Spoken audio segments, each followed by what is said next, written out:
I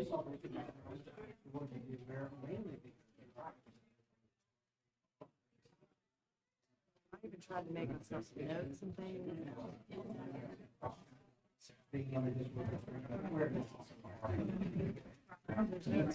But you'll be seeing. What happened to your face? I want you to have that face. Who's that gonna be here?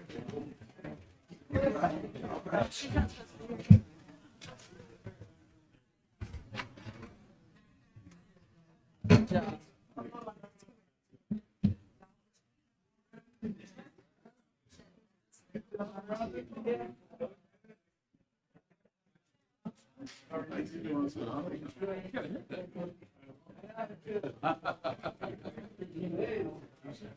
Wrong one.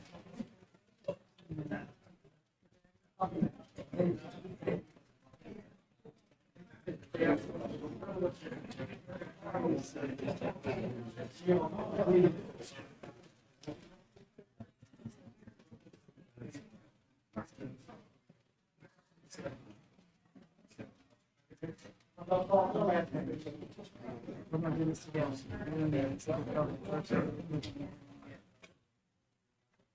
Here's Casey. Like it's 4 minutes. I know. You look like the 18 or like the 18.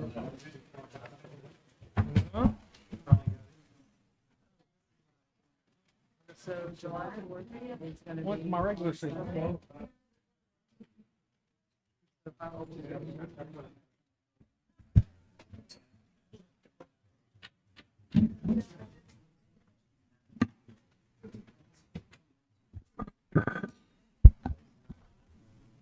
You did. It's working.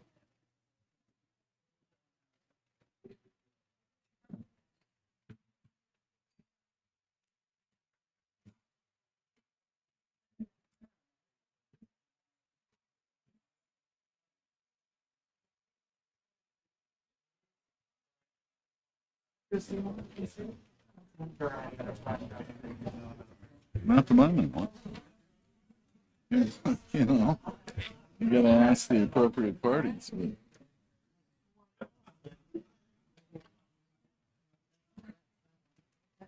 So, showed up at Lucy Pass.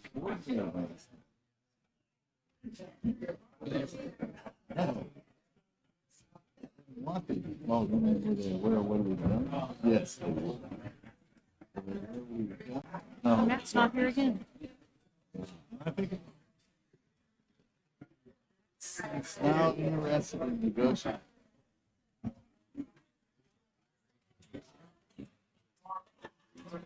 I have asked for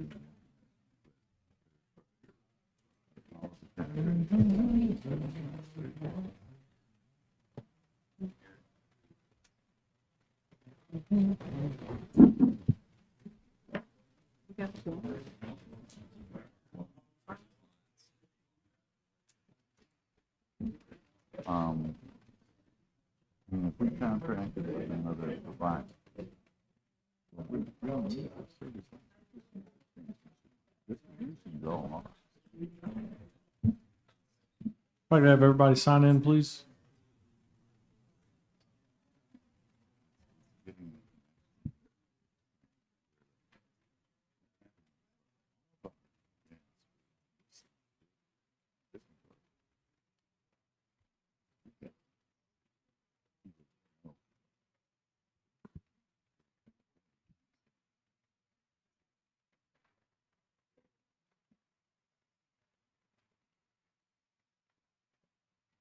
I'm looking forward. All right, everybody, welcome to the City of Milton. This is the Committee of the Whole meeting, June 24th, 2021. I know we're starting a few minutes late here. I do apologize about that. I was running late myself tonight. We have two members who are not able to be with us tonight. Councilman Jarrett, who's unexpectedly out of town, and Councilwoman Rice, who I believe is at work and unable to make it here tonight. Is that correct, Randy? That's correct, sir. All right, thank you very much. So this is an open meeting, obviously. We are meeting as a committee of the whole tonight. We're going to start our meeting like we do all of our other ones with an invocation followed by the pledge. And who's going to be giving the invocation tonight? Anyone who wants to volunteer. Do we have a volunteer that would like to give the invocation for us tonight? Anyone from the audience that would like to volunteer? If not, I will ask Councilman Richardson to give the invocation if you're okay with that, sir. Everybody stand, please. Our hearts, minds composed. Father God, we do thank you. We do praise you today. Heavenly Father, we thank you for being gathered together. Heavenly Father, to conduct the business of this great city of Milton. Heavenly Father, we pray, Lord, that each and every mind and each and every heart, Heavenly Father, be attentive. Heavenly Father, Lord God, not only to the wills of the people, but Heavenly Father, Lord God, to your divine instruction. Heavenly Father, Lord God, we pray, Lord, Heavenly Father, Lord God, that minds and hearts be regulated towards peace. Heavenly Father, Lord God, even at times we can be in disagreement with one another. We do not have to become disagreeable. Heavenly Father, Lord God, let us continue in peace and love. Lord God, we glorify you and we do praise you now. And it's in your Son, Jesus' name we pray. Thank God. Amen. Amen. Pledge Allegiance to the flag of the United States of America and to the republic for which it stands, one nation, under God, indivisible, with liberty and justice for all.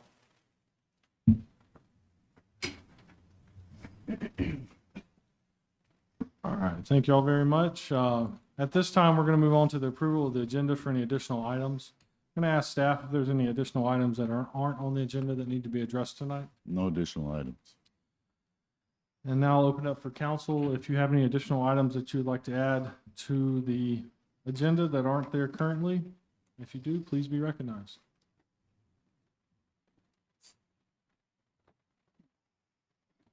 All right, I'm not seeing a mad dash to get anything added tonight. I'm going to take that as a good sign. So if I could have the floor open for approval of the agenda. Motion to approve. Second. I have a motion from Councilwoman Snow, a second from Councilwoman Sebastio to approve the agenda as it is currently stated.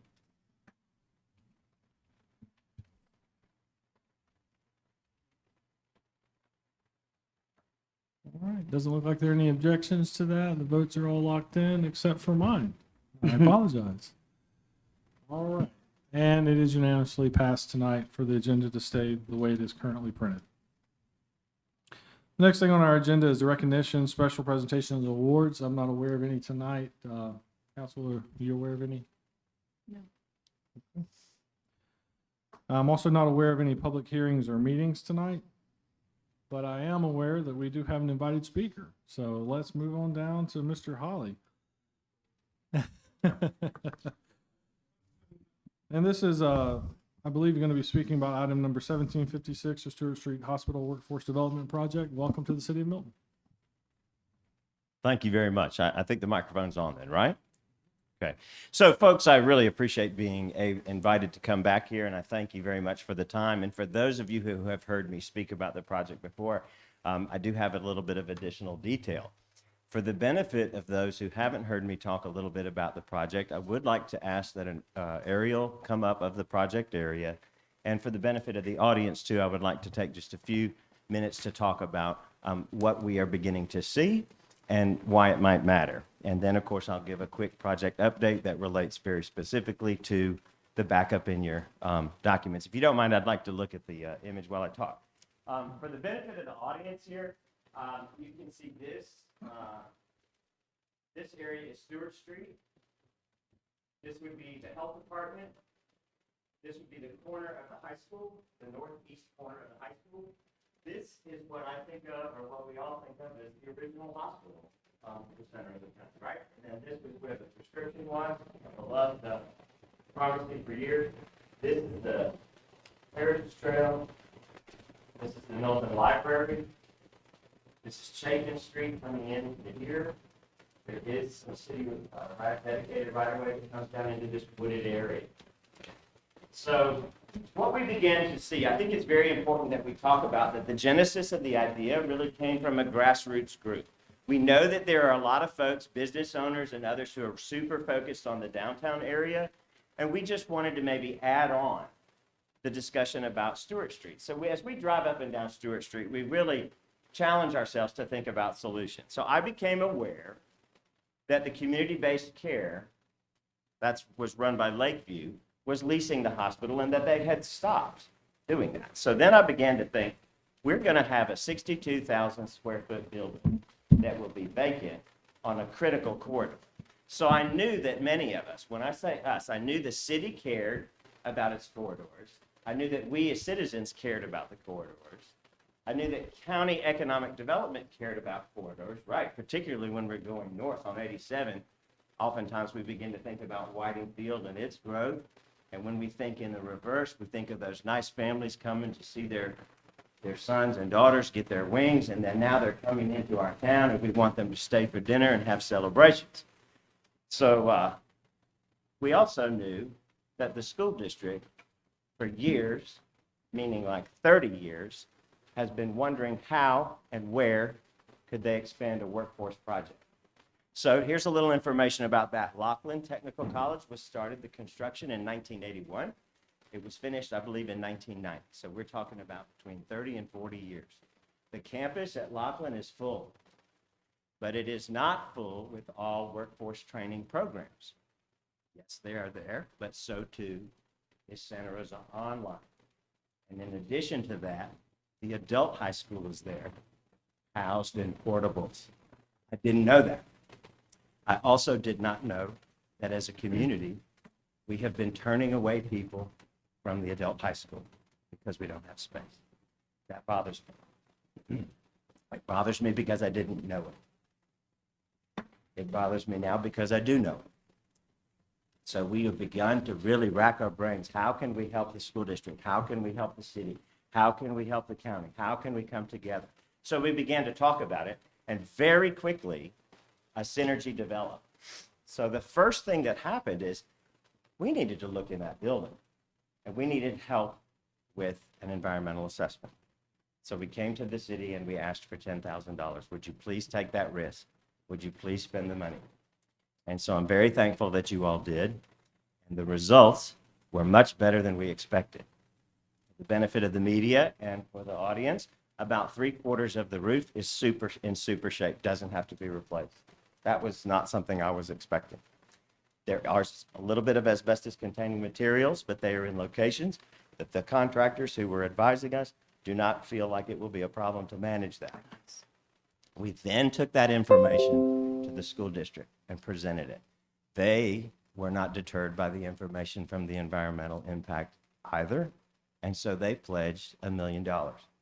So you will see in your backup packet a capital outlay schedule for the school district that just approved the budget, and it includes on line 15 that $1 million.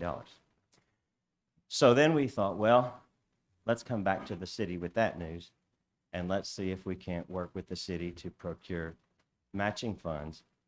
What we are doing is building a base of resources that we can leverage. So you hear people talk about grants, right? If you have local money, then you can chase after this money and so on. So that what we are beginning to see from a financing perspective is tremendous value in the building as it exists. So procuring the right to use the building will allow us to pull in those dollars. Some cash will help too as well.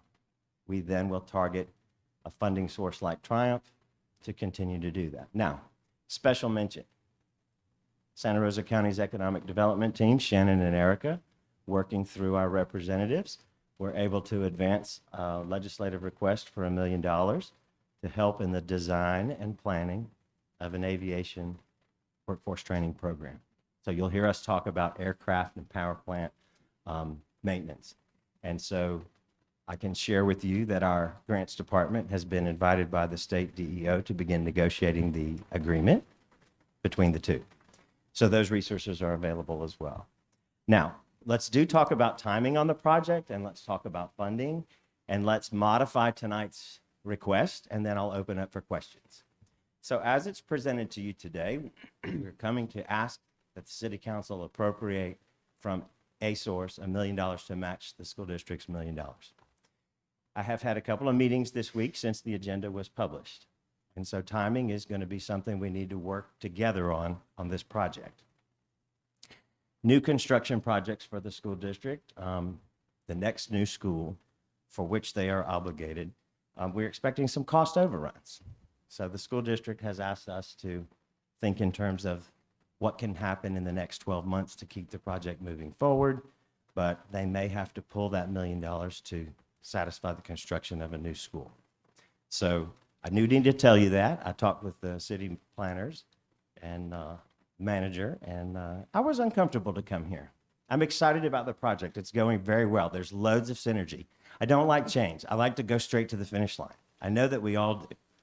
However, we should not go to the finish line unless we're in the first spot. We don't want second place or third place on this project. We want first place on this project. So if we have to back up, if we have to condition ourselves, if we have to communicate some more, then let's do that so that the quality planning is really there. So with that, I think I would turn to the city manager for any guidance on how to handle the rest of this particular presentation and open myself up for questions. Well, I think what Kyle's referring to is because of the cost overruns that weren't anticipated for construction of new facilities by the Santa Rosa County School Board and its staff, their commitment to the project is going to wait for approximately 12 months. The DEO appropriation is available for planning, floor planning, design, and to move the project forward to a point that another request can be made and another potential commitment can be made at some future point. The point that's anticipated is 12 months from now. From the city's perspective, that's not necessarily bad. It is what it is. We'll move the project forward working with Santa Rosa County and the school board using the DEO appropriation. Lay out the facility for further use to include training for our sewer and water systems and employees. And that training program would serve the balance of the state. Additionally, for that kind of chunk of change, for lack of better words, this facility is at its limits. Moving 2 IT personnel into our second conference room and converting that into useful office space. We don't have any more office space in Milton City Hall. Our other facilities are full as well. My thought is, when you look at what $1 million can buy in new construction in today's environment, frankly, it's not a lot. For the investment that we would anticipate making, and as a part of that investment, that facility would be converted to modern professional space, much as the school board's facility is today, which was once a grocery store that I'm sure most of you shopped in. If you went in there, if you haven't been in there, you wouldn't recognize it. Just like the county admin complex. The hospital can be converted into professional office space. It's right there. It couldn't be in much closer proximity to Milton City Hall. It would be, I would purport, in the city's best interest to anticipate a use of a portion of that facility for the expansion of our needs for our employees in a variety of areas. So that's another aspect of the development of the project I think is positive and is cost effective for us as a community. So I think that's where the project's at. The proceeds that are available should be used for that purpose, prepare the facility for the next investment, anticipate that request coming forward in approximately 12 months. In the meantime, we'll earmark funds for that purpose and begin to put together what's necessary to move the project on with the partners that are involved. Do you, council people, do you feel like you understand very well what the project has in mind? I did leave out some adjacent improvements that I would like to share with you. Everybody okay with where we are right now? Okay, going back to the aerial, I wanted to comment on the library area and this area here too. The project area, as we have described it, for the reuse of the hospital, would of course include this building and some of these areas right here. These areas are already owned by the county. When we go back here, you see the county's library.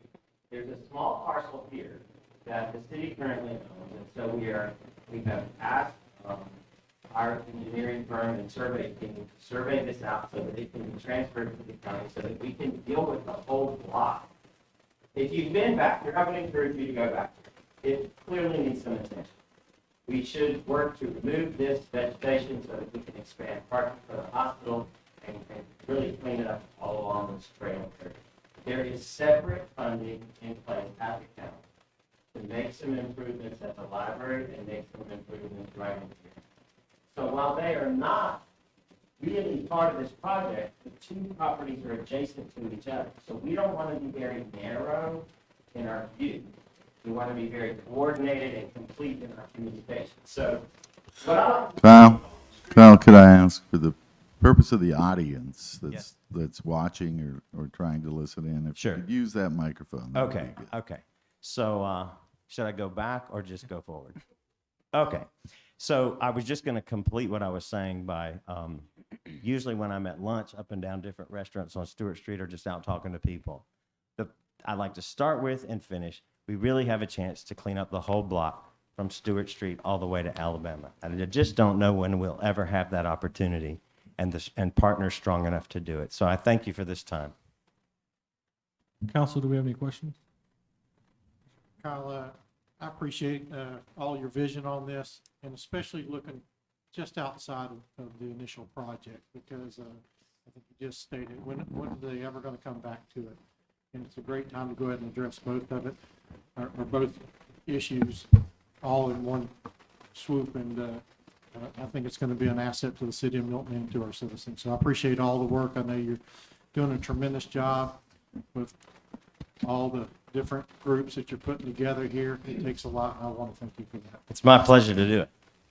Mr. Chairman, if I could, I have a statement from Councilwoman Rice. I support the project and have supported it from the first time I heard about it. It sounded so good that it had me concerned that I was missing something.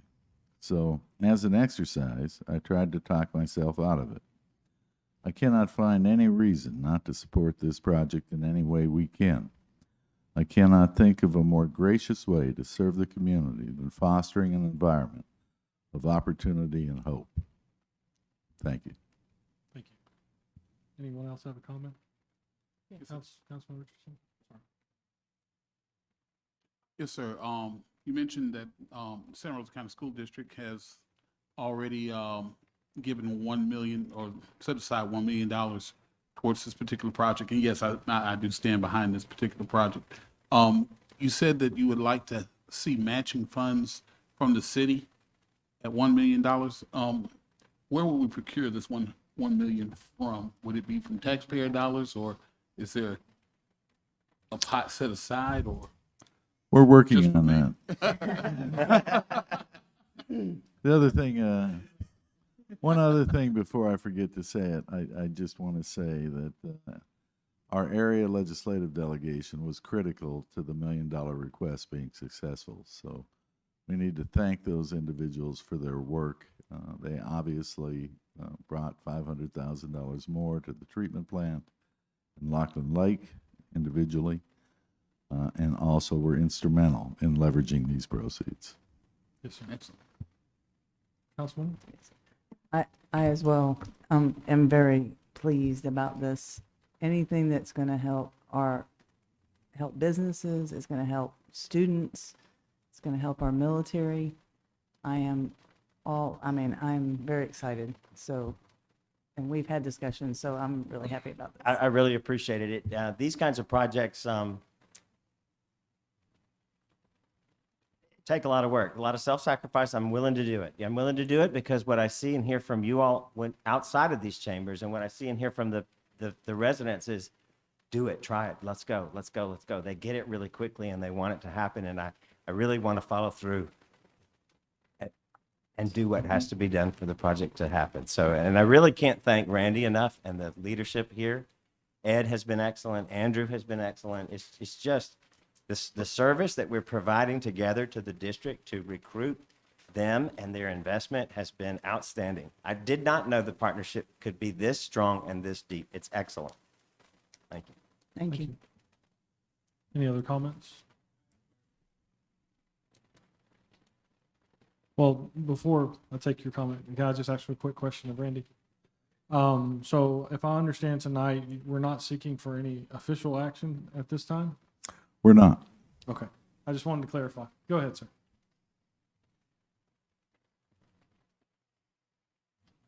George Jordan, City of Milton. I support this project as well, but I do have a question, and that on return on investment of the city, Mr. Jorgensen is saying that we're looking at office space here. Is that has that been checked into when we're applying for grants for schools? Is it acceptable getting those grants to use them for government office space? That's my question. Thank you, sir. Randy, if you don't mind answering that. You know, right now, Mr. Jordan, I don't know the definitive answer to that question. I'll be happy to obtain it and provide it to you. There's a couple of purposes for the building. One of it, which is a training program that would be eligible because it's being used. I understand all that. But you presented it to council as a part of our return on our investment would be office space for the city. And I'm leery about that because I'm not sure that when you get grants for schooling, for schools and education, I'm not sure that we'll get any return for office space for the city from that. Yeah, And if we're going to present it as that's part of our return, our council needs to know that. Yeah, the fact of the matter is, I think what I indicated is if you look at trying to construct new facilities to meet the city's needs in today's environment, the cost of obtaining a similar size facility with professional floor planning for professional office uses would be considerably more. Absolutely. I agree with you 100% there. I just want the council to realize that if you're voting on this with the intention that you're going to get office space back for your money, that may not be a reality because the grants, the matching grants to go with it may not allow for that. And that needs to be checked onto and presented to you before you make any decision.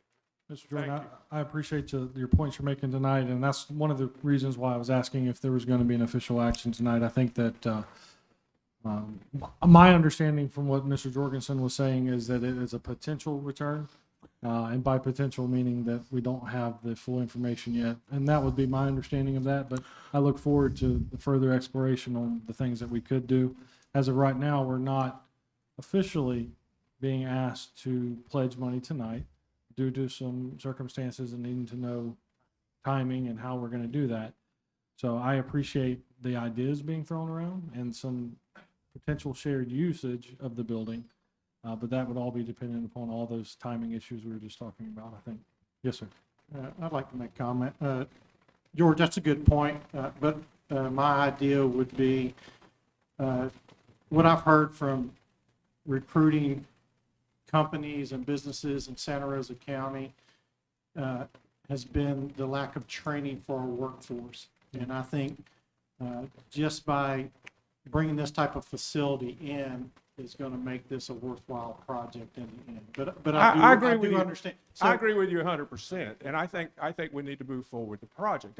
I'm all for the project, but I think that we need to be aware of our decision and realize that, well, this may not be part of what we get in return. We are going to get return on our investment, and I'm not arguing that point at all. I just want us to see what we're actually getting instead of getting smoke and mirrors.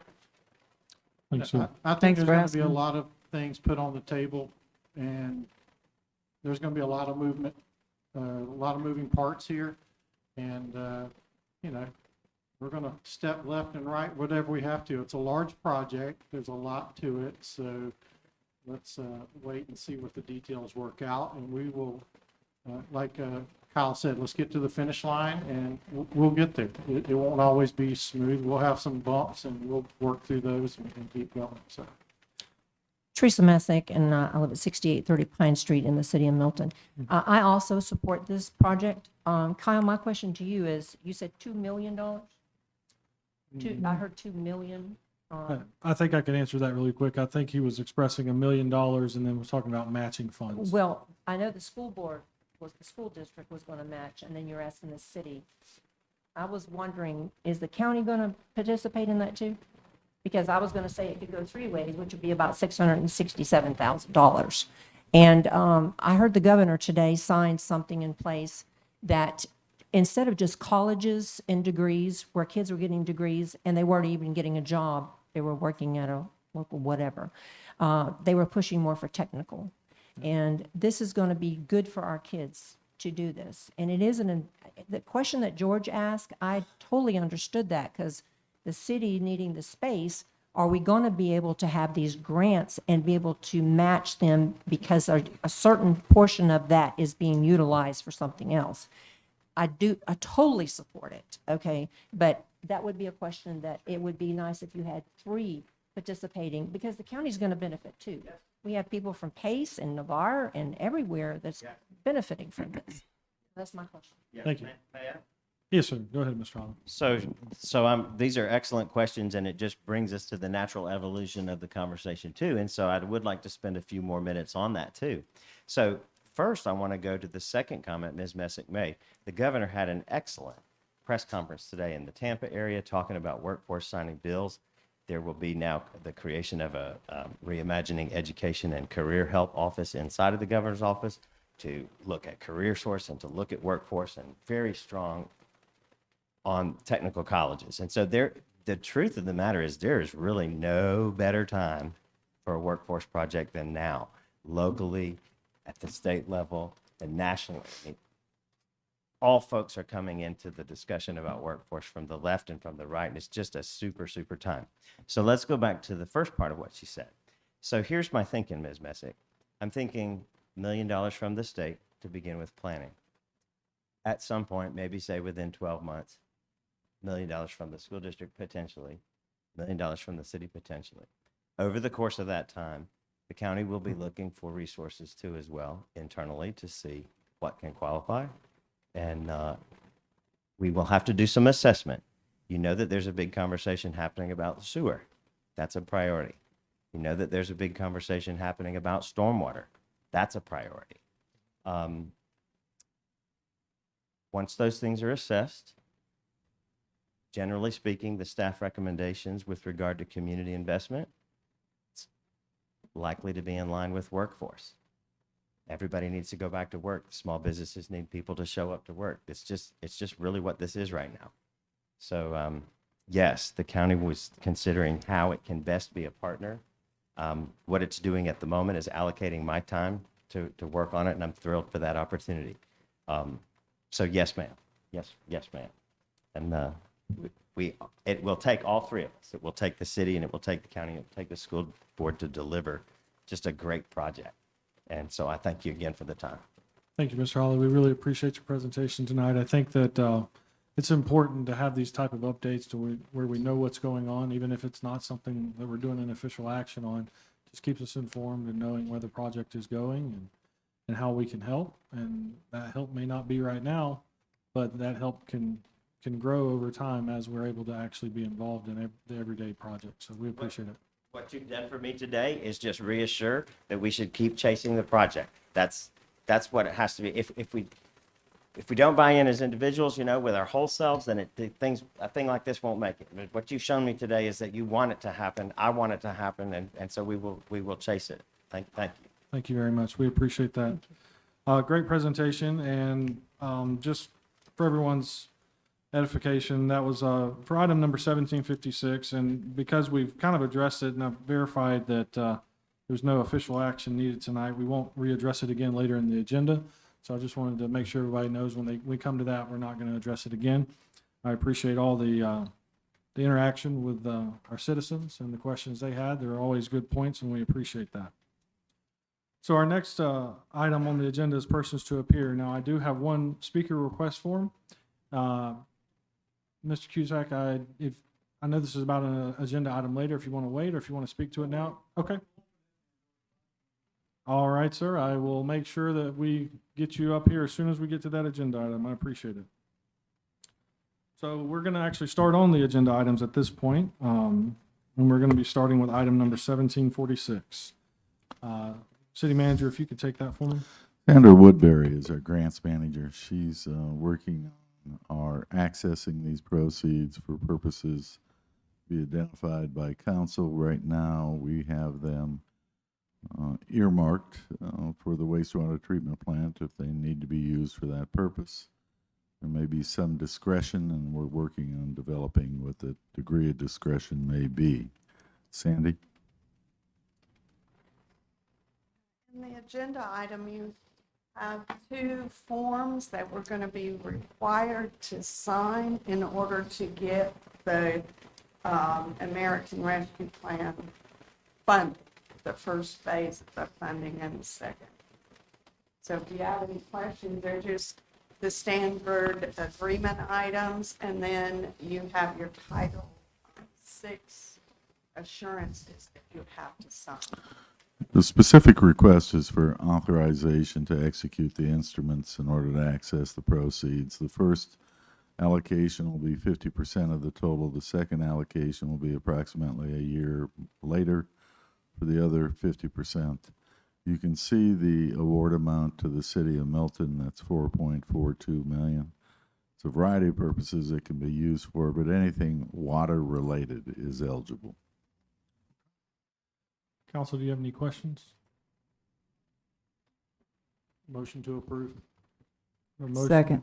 Sorry. That's all right. I have a motion from Councilwoman Snow and a second from Councilwoman Sebastio to approve the documentation necessary to execute these agreements for the American Rescue Plan proceeds. Does anyone have any objections or questions at this time? If not, the floor is open to vote.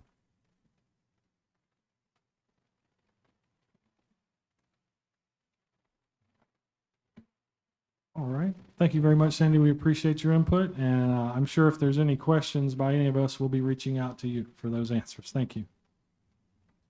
All right. So that will move us to item number 1747. Mr. Chairman, we're in need of a 100 kilowatt generator for the prison lift station.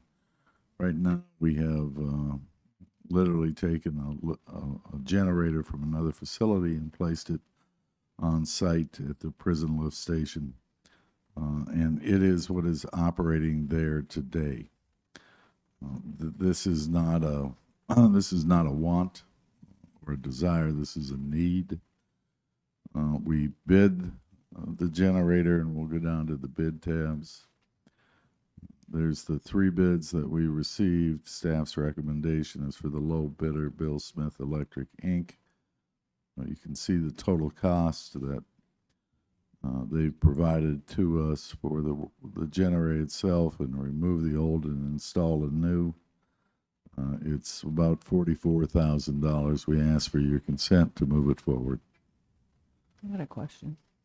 Go ahead. On this, I know it's showing that there's a cost to remove it. So is that something that has to be done through them, or is that something that we could incur ourselves? That's something that they'll do. Has to be modified, the wiring has to be modified, all that's in the cost of removing. Thank you, Jeff. All right. Any other questions about this item? Motion to approve. Second. I have a motion from Councilman Snow and a second from Councilwoman Richardson. Is that correct? Yes. Okay. To go with the lowest bidder on this tabulation bid of Bill Smith Electric, and this is for the removal and the reinstallation of the generator at the lift station at the prison. If you're ready to vote, the floor is open for it. Next up.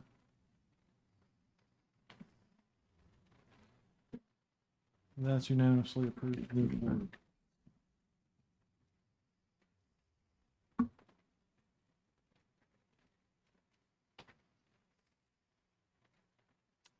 All right, the next item is item number 1755. And a city manager, I'm sure, would love to speak to this, but this is for our annual budget planning calendar. And the planning calendar is attached to the material in your possession. We're calling attention to that calendar and just reminding you of important dates. The first discussion on the millage for the next fiscal year will occur on July 6th. We've also proposed a workshop to be held on either the 10th or the 17th of July, with the 17th, from our perspective, being a preferred date. We're looking for input from council as to which one of those two dates works best for you. You can either indicate that here this evening, or you can email me, and I'll be happy to place your vote on the calendar. It would be held here, just as it has in the past, at 8 a.m. until meaning until we're done. That can take anywhere from 2 to 5 hours, depending on the length of the conversation. We'll be prepared for the workshop, and we'll look forward to your participation. It's extremely important that everyone attend.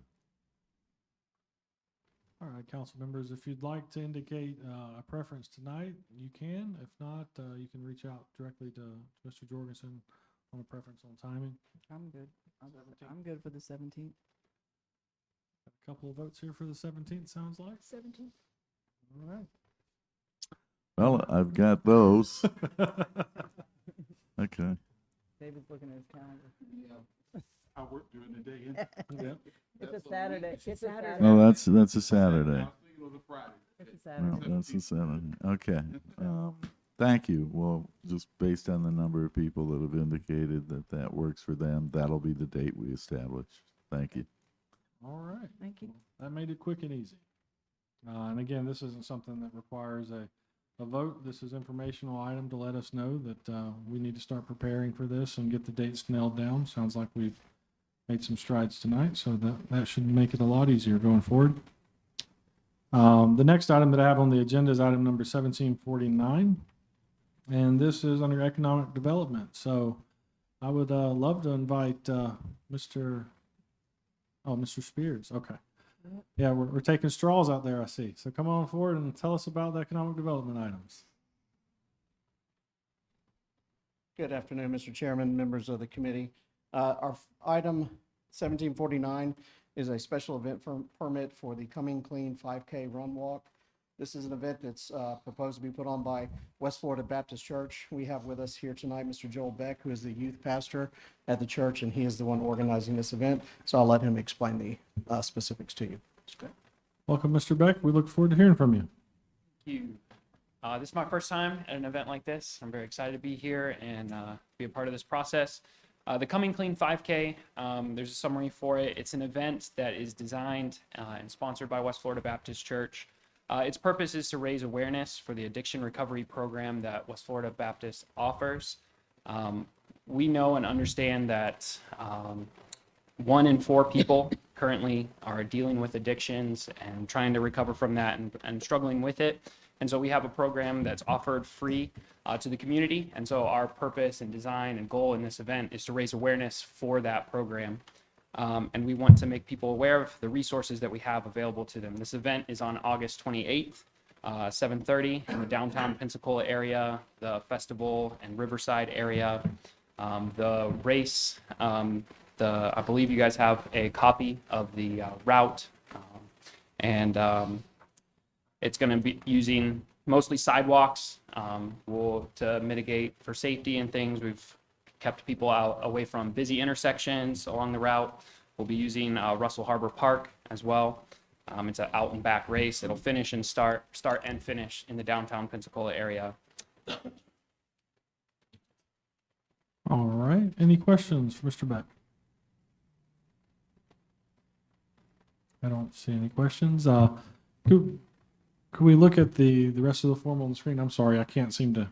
There's a lot of different sizes on the agenda in my tablet, and it doesn't want to scroll for me for Me some either. reason. It kept throwing Keeps me throwing out. me out. So if we could just scroll down and make sure.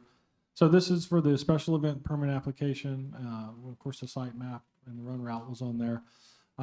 Is there any funding requested of the city under this one? The church is paying all associated fees for the special event permit. Okay. The only street closures will be similar to a Bands on the Blackwater evening. It'll be South Willing and Pine Street are the only streets that require closing for this.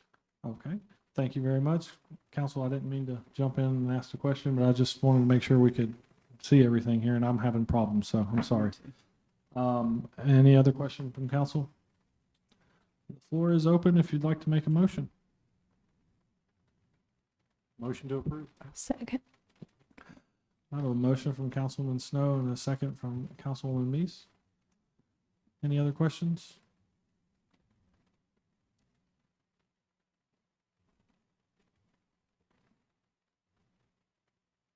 Oh, wait, I did have a question. I'm sorry. I Alright. do have a question Go real ahead. quick. So I was looking at the map, Ed. Yes. Down the map that they show for that, they have like says parking, food trucks. We're All of- working with them on that. I was, They used an old map you and didn't saw, I was realize. gonna say, you saw the parking and I was Yes. like, this is not, That's not where the parking will be. that's all I I can want to assure- know. I can assure Thank you. you. All right, so now I'm holding everybody up on the voting. For some reason, mine has decided to stop working over here. Got the bad one. I got the bad one today. You're running in this one? Oh, yeah, absolutely. I'm gonna run with my truck. It'd be nice. Can I ride in the back?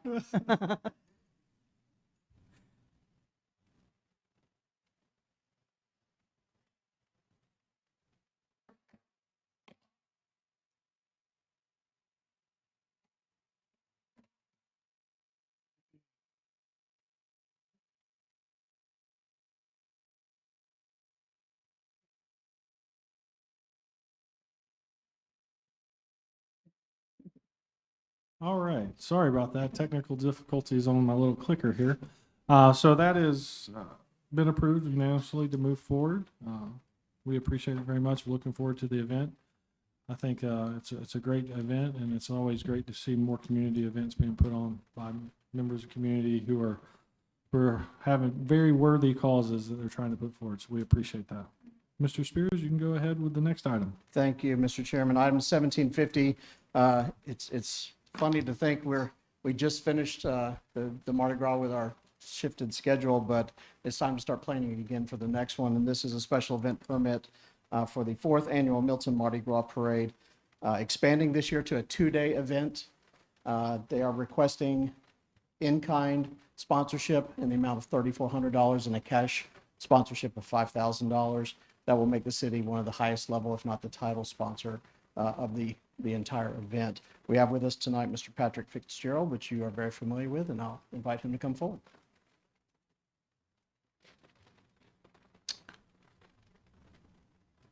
Welcome to the city.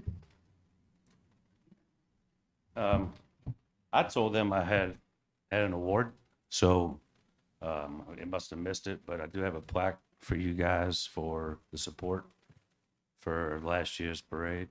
So I want to Absolutely. give it to you guys. Oh, thank you very much. Thank you.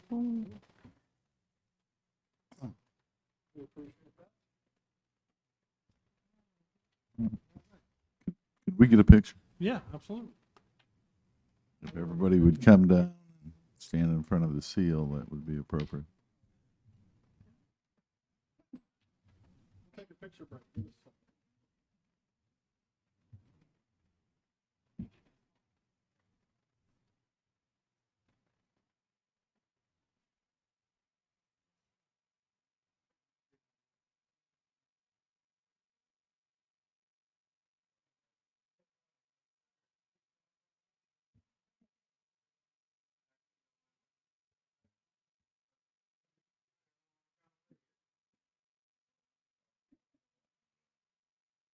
Just as a point of information, this is now the longest running annual Mardi Gras parade. There weren't any others last year.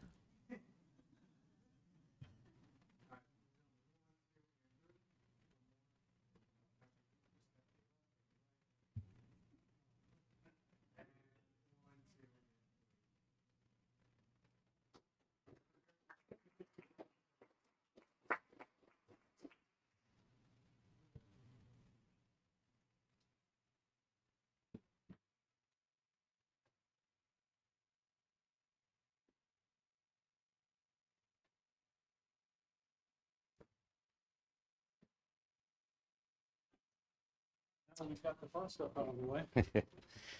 So as you heard Ed say that we're expanding this year to a 2-day event.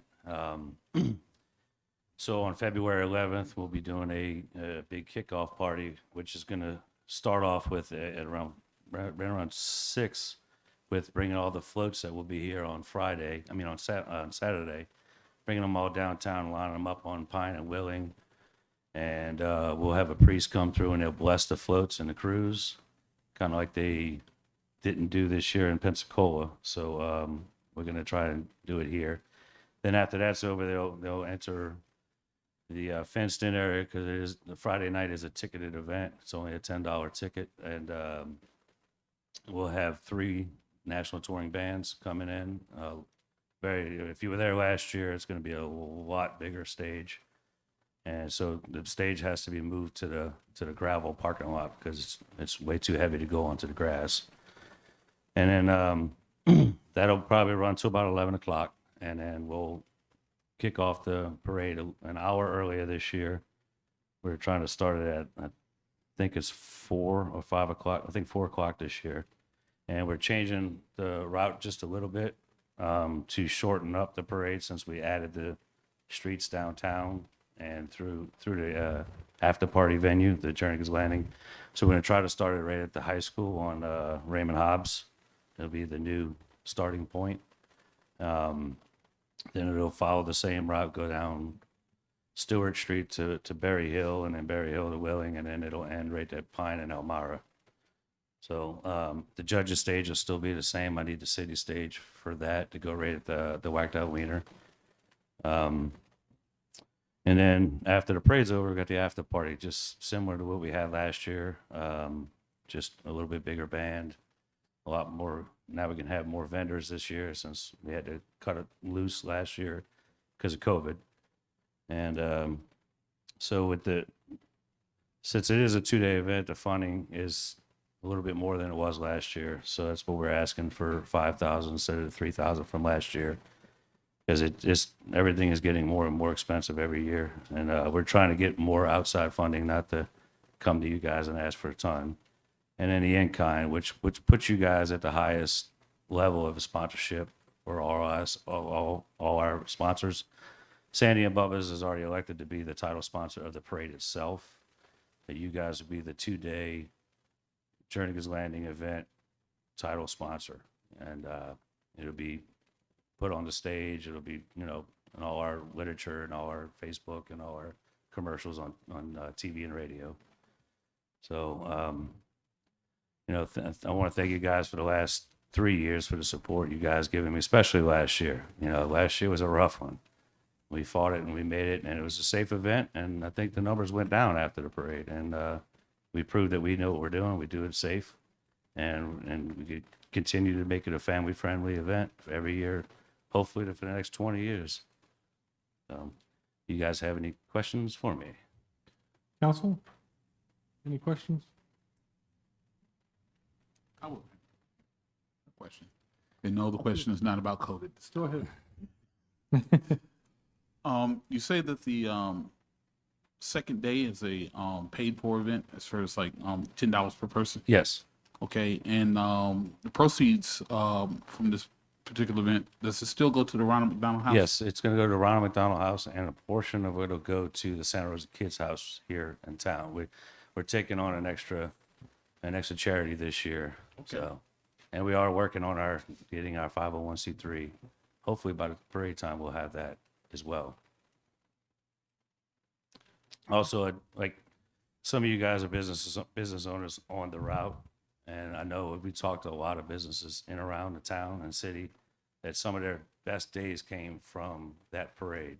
And especially last year when they all needed it. And it was good. We had a good crowd. And so I think, you know, keeping it going and actually shortening the parade up pushes more people to participate and hang out downtown and spend money downtown. All right, Councilman Snow, you had a question? Just a comment. You know, last year we had our trials. We got through it. I appreciate you staying the course and your group staying the course. As you said, it was done safely, done properly. Y'all been very professional. 3 years in a row. I'm glad you're going to 2 days. And you were the only one that made it last year. And, that's a big deal. And, maybe keep us off CNN this year. And, I appreciate you. I think this is I'm for this project. Even in the increase, I think we get it back easily in tax dollars throughout their city, and for our businesses who definitely need another shot in the arm for what they took last year. And you're correct. I heard all positive about that event happening. It helped them all along. So I really appreciate you and your group. Thank you. Any other comments? Yeah. You know, I'm 100% on this. I was just looking at the money, but I do see, I mean, it is a little bit more, and I do read where we're talking about heads in beds. And I think having the 2-day event, again, will bring more people. I mean, I saw how busy it was, and I saw it at the restaurants, and then we saw it at our shops downtown. I'm really pleased that you're back again this year after last year.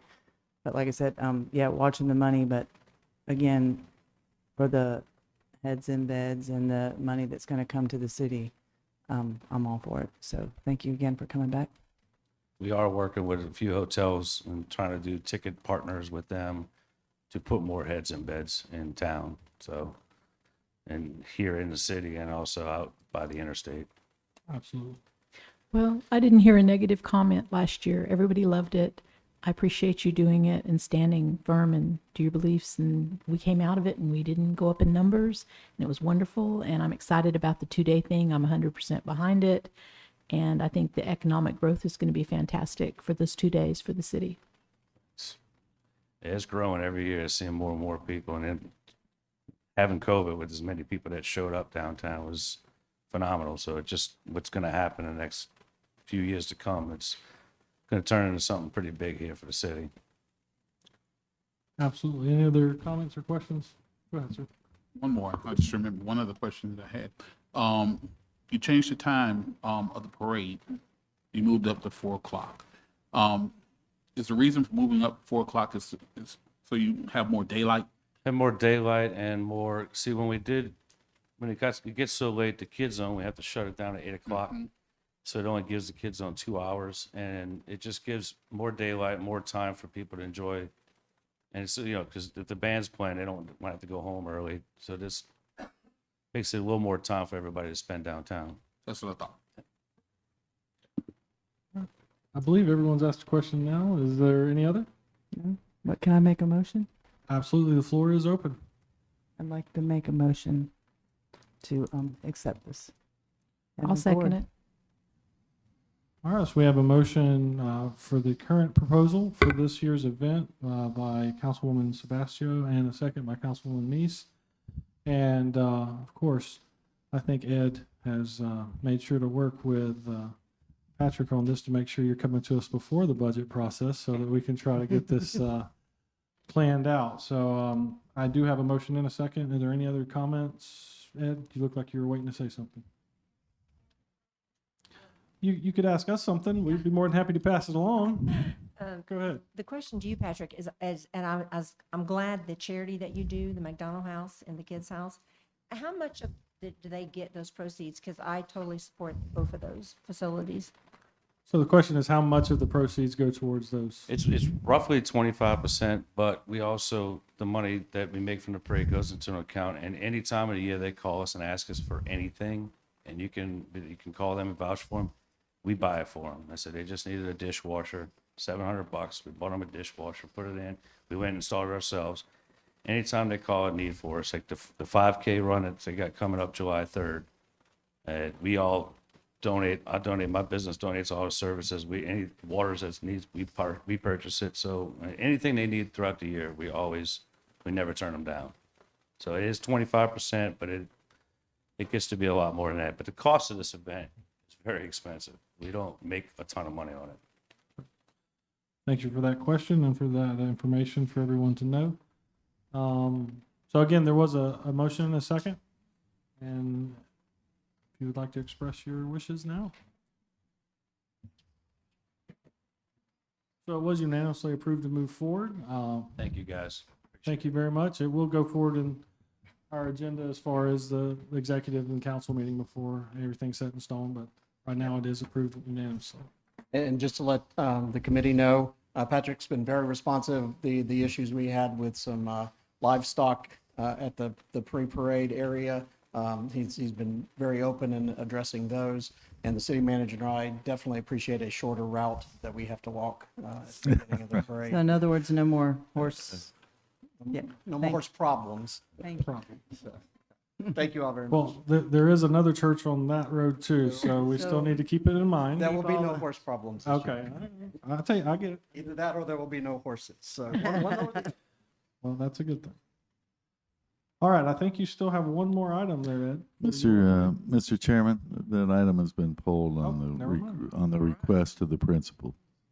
All right, so item 1752, just for those that are following along on your agendas, we will not be addressing tonight. Maybe we'll see it further down the road at another committee of the whole meeting. All right, so the next section is the Growth and Development Committee, and unfortunately, Councilwoman Rice was unable to attend tonight. So we do have several items to address in this particular committee. So do you want to address these items? Mr. Zubkov is the Okay. planning director. He'll About to take up say. these items. Somebody address them, not me. All right, so the first item we have is item number 1744. And just for the information, the speaker form I have is for this item. So I believe, yeah. So I just wanted to make sure everyone knows, Mr. Cusack will be recognized first for the public. Go ahead, sir. Thank you, Chair and committee. Going over some of the background on this item. Went back this evening to April 9th of 2019 when the Milton City Council voted 6-2 to adopt Resolution 1463-19 opposing the 4-lane expansion of US Route 90 through historic downtown Milton. The 4-lane expansion of US 90 from Stewart Street to Ward Basin Road is presently ranked as the 10th highest non-strategic intermodal system, otherwise known as non-SIS priority on the Florida Alabama's TPO priority list. $2.75 million of project engineering money is currently programmed to take place in 2023 for that project. Recently, in April and May of this year, Councilman Jeff Snow, as well as two citizens, Jack Sanborn and Vernon Compton, met with the city manager and myself to discuss an initial concept for an alternative to the proposed US 90 expansion that involved a secondary two-way traffic bridge that spans northeast from the intersection of Berry Hill Road, Willing Street, and Broad Street over the Blackwater River to a new lighted intersection near the current entrance to Russell Harbor Park, where the bridge joins US Route 90, which continues as 4 lanes eastbound from that point to Ward Basin Road. Due to the location of the proposed bridge in the concept, the existing entrance to Russell Harbor Park would be eliminated in favor of 2 entrances into the park from the new bridge, one in the eastbound lane and one in the westbound lane. Utilizing his own private funding, Mr. Sanborn hired a video production firm to render a visual representation of this concept utilizing drone footage of the current landscape overlaid with a conceptual graphic of the new bridge and associated features. For this alternative project to occur, it would need to go through the Florida Department of Transportation's PD&E study to determine social, economic, natural, and physical environmental impacts associated with the proposed transportation project. The process requires the combined efforts of professional engineers planners, and scientists who collect and analyze project-related information to develop the best solution for transportation needs. A ongoing regional example of a PD&E process driven by action from a municipality. Just as an example, is the attempt of the city of Fort Walton Beach to reroute US Route 98 north of downtown Fort Walton Beach. The city of Fort Walton Beach committed to pay FDOT up to $1 million in matching funds to help pay for that PD&E study, which is estimated to cost approximately $2 million and will take a total time of 18 to 36 months to complete. And there is an attachment that was the aforementioned video that was produced with private funds showing this concept. This unforgettable vacation memory, it didn't actually begin here. This memory Bridging for a better community. This solution preserves the integrity of the county seat of Santa Rosa County. It's a great time to be in Milton.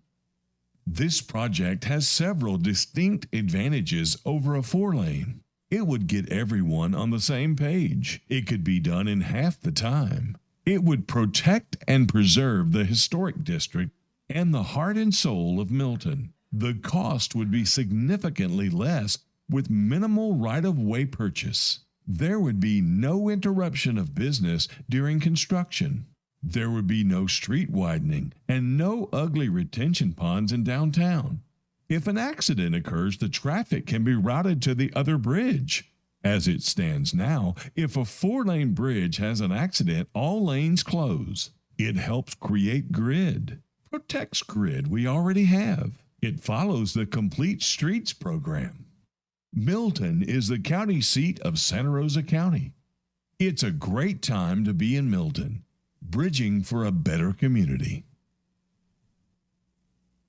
All right, and since we have nobody at the dais, I'm assuming that was the end of the presentation that we had here. So I'm going to open it up to council first, just because I know that we have speaker request form. I'm going to open up to council first to make any comments, and then I'll open up to the public for any comments as well. So council, anyone have a comment on this particular item? Mr. Richardson, do you have a comment? Yes, seeing that I live very close to Berry Hill. And matter of fact, I live about 4 houses down from Mr. Cusick.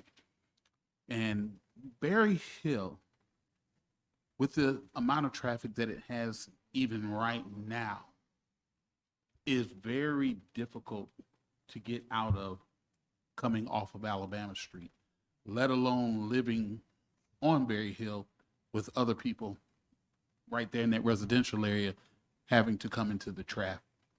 We're looking at this, and we're looking at a PDE study that would have to be done.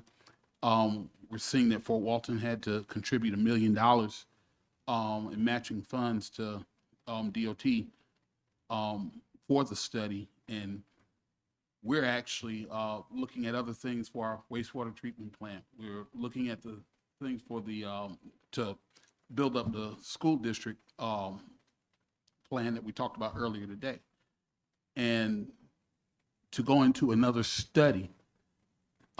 That's actually even more of the taxpayers' money. I'm looking at this, and it's going to take some convincing for me to actually go along with this, because all I can see is trouble on Berry Hill. All right, thank you very much. I appreciate the comments. Who's next? You said you got anything? Do you have anything, Mr. Good? It's okay. I did have a few questions. I just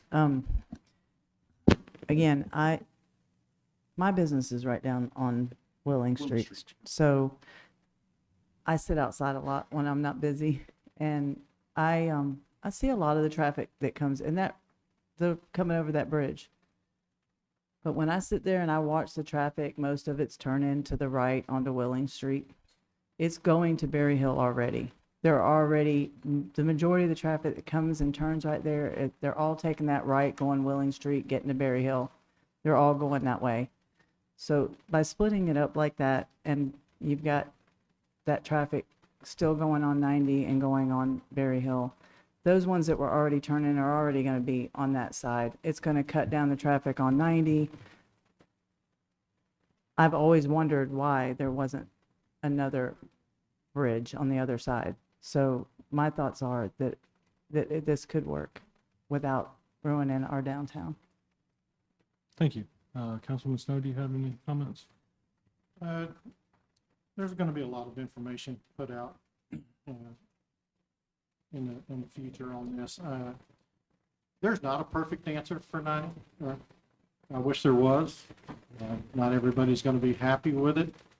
The bridge, I'm not sure a lot of people know there was a temporary bridge there before, but Councilwoman Sebastio is correct. I think there's upwards of 30% or more traffic that's already going to Berry Hill. So it's not an easy decision. I'm also pushing for the 87 connector, which goes from Highway 90. It comes out at Point Baker, which is another thing that should help and ease the situation. We also have a traffic light monitoring system that FDOT has put in place. What's the correct name for that, Randy?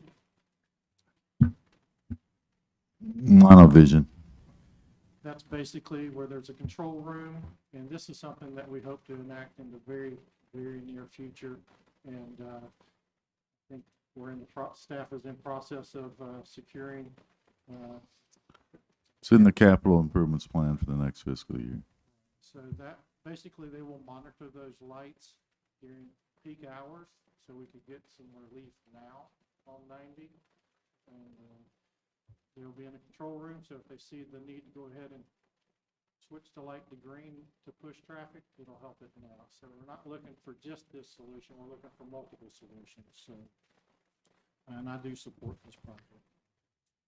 Thank you, Councilman Snow. Councilwoman Meese? Yes, I support it also. I think it's a great idea. I want to thank Mr. Sanborn for everything he's done with this. I think it's important to protect our historic district. I think we need a safer, quieter downtown, things that are going to happen when the people move out of the courthouse and they start deciding what to put there. Our Mardi Gras, different things that are coming in the downtown area. Our people love the downtown area, and we need it to be safer and quieter. And I think that'll really help. I agree. You see people turning right there on Willing continually all day long. They're already going to Berry Hill. I just think it's important. And also your big trucks would not be on Berry Hill. It would be, the larger trucks would be on 90. They wouldn't be on Berry Hill. It would be more personal size vehicles is what the plan was said to be. You know, of course, things will change, but that's apparently what's expected is the larger vehicles would be coming on 90 still. But I think it's a great idea. All right. It's a no truck route. Yeah. Not that they always follow that. I was about to say, it says no trucks now, but that's not, that's an ongoing struggle. We all know that, especially my first speaker, who I'm going to go ahead and invite since everyone has, oh, I'm sorry. I missed one. My bad. We're coming back. Go ahead. No, you skipped me. I skipped you. It's all right. Well, but it was on purpose. I said, "Oh, just come back to me." When I was interviewed for this spot 6 to 8 weeks ago, I know this was one of the questions, and I'm torn with it myself because as a citizen of Milton, not a person that sits up here, but as a citizen, I would rather see the Berry Hill project done. And I do have a vested interest in the downtown because of businesses, but and I feel tearing up Highway 90 would impede business, but that is as a citizen and as a business owner. Sitting up here, I have to distinguish between the two. I have to basically go by the will of the people. And there was a survey in 2019 that only 253 people responded to. For me, that's not enough response out of how many citizens that we have in Milton. So, I mean, this has been discussed quite a few times, and some people say it's a done deal, that the 4-lane is coming. But for all of the citizens, I feel that we need, I think everybody needs to survey done. Everybody needs to come in and do a voice and see what the citizens actually want. And probably the only way to do that is possibly put a survey in the water bill and let the citizens decide if this 4-lane should actually happen, or we should find another route. If I could, Mr. Chairman, Go ahead. we would be happy to develop a survey instrument if that's what the council desires, and we can find a vehicle for distribution to the residents, both in and outside the city, if that's desirable from your perspective. Keep in mind that our catchment area for our utility service is significantly larger than the municipal boundaries of the city of Milton. Sewer alone serves 64 square miles. The city is 5.5. Survey would consist, if we did all of our sewer and water customers, of 13,000 separate instruments to be provided to potential respondents. A survey was conducted well over a decade ago, where it was distributed fairly far and wide at that time. But that has been a considerable length of time since that was done. We have the capacity and capability, and we're cognizant of how to conduct social science research. We await council's direction, and if desirable, we'll carry it out. Well, if we see what everybody wants, then we can say, hey, this is what the citizens want to do. Then we can stop talking about this and just do whichever project, the Berry Hill project or the 4-lane. And like I said, as a citizen, I do not want the 4-lane. And that will be my vote there, but my vote up here will be what the citizens. Councilman, through the chair, if I could. Again, we'll follow whatever the direction the council would desire. I'm simply indicating we have the capacity, would be happy to bring you back a survey instrument if so desired at the executive committee meeting. All right, council. Question? Yeah, go ahead, sir.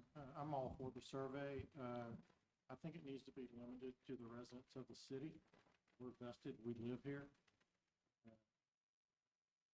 We care more about what happens on our small area than people that might live 5 or 10 miles out.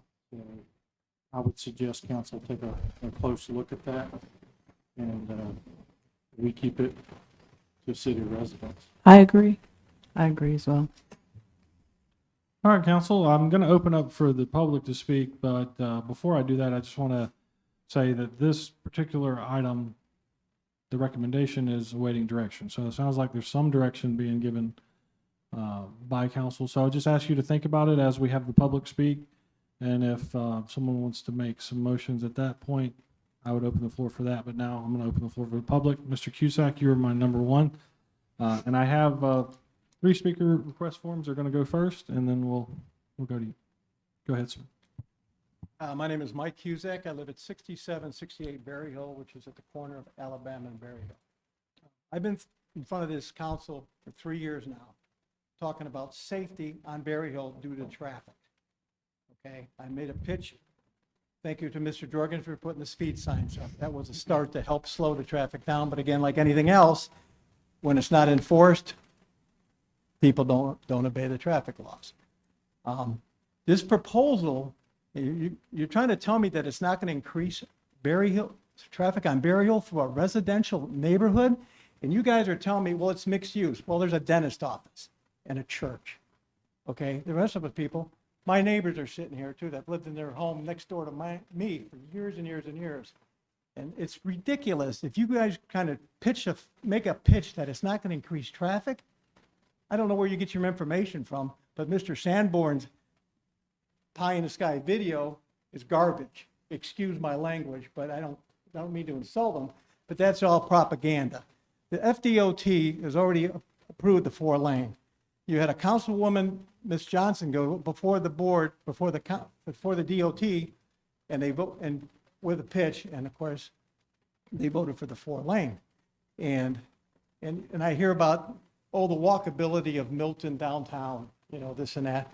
Well, on the bridge, put a boardwalk across.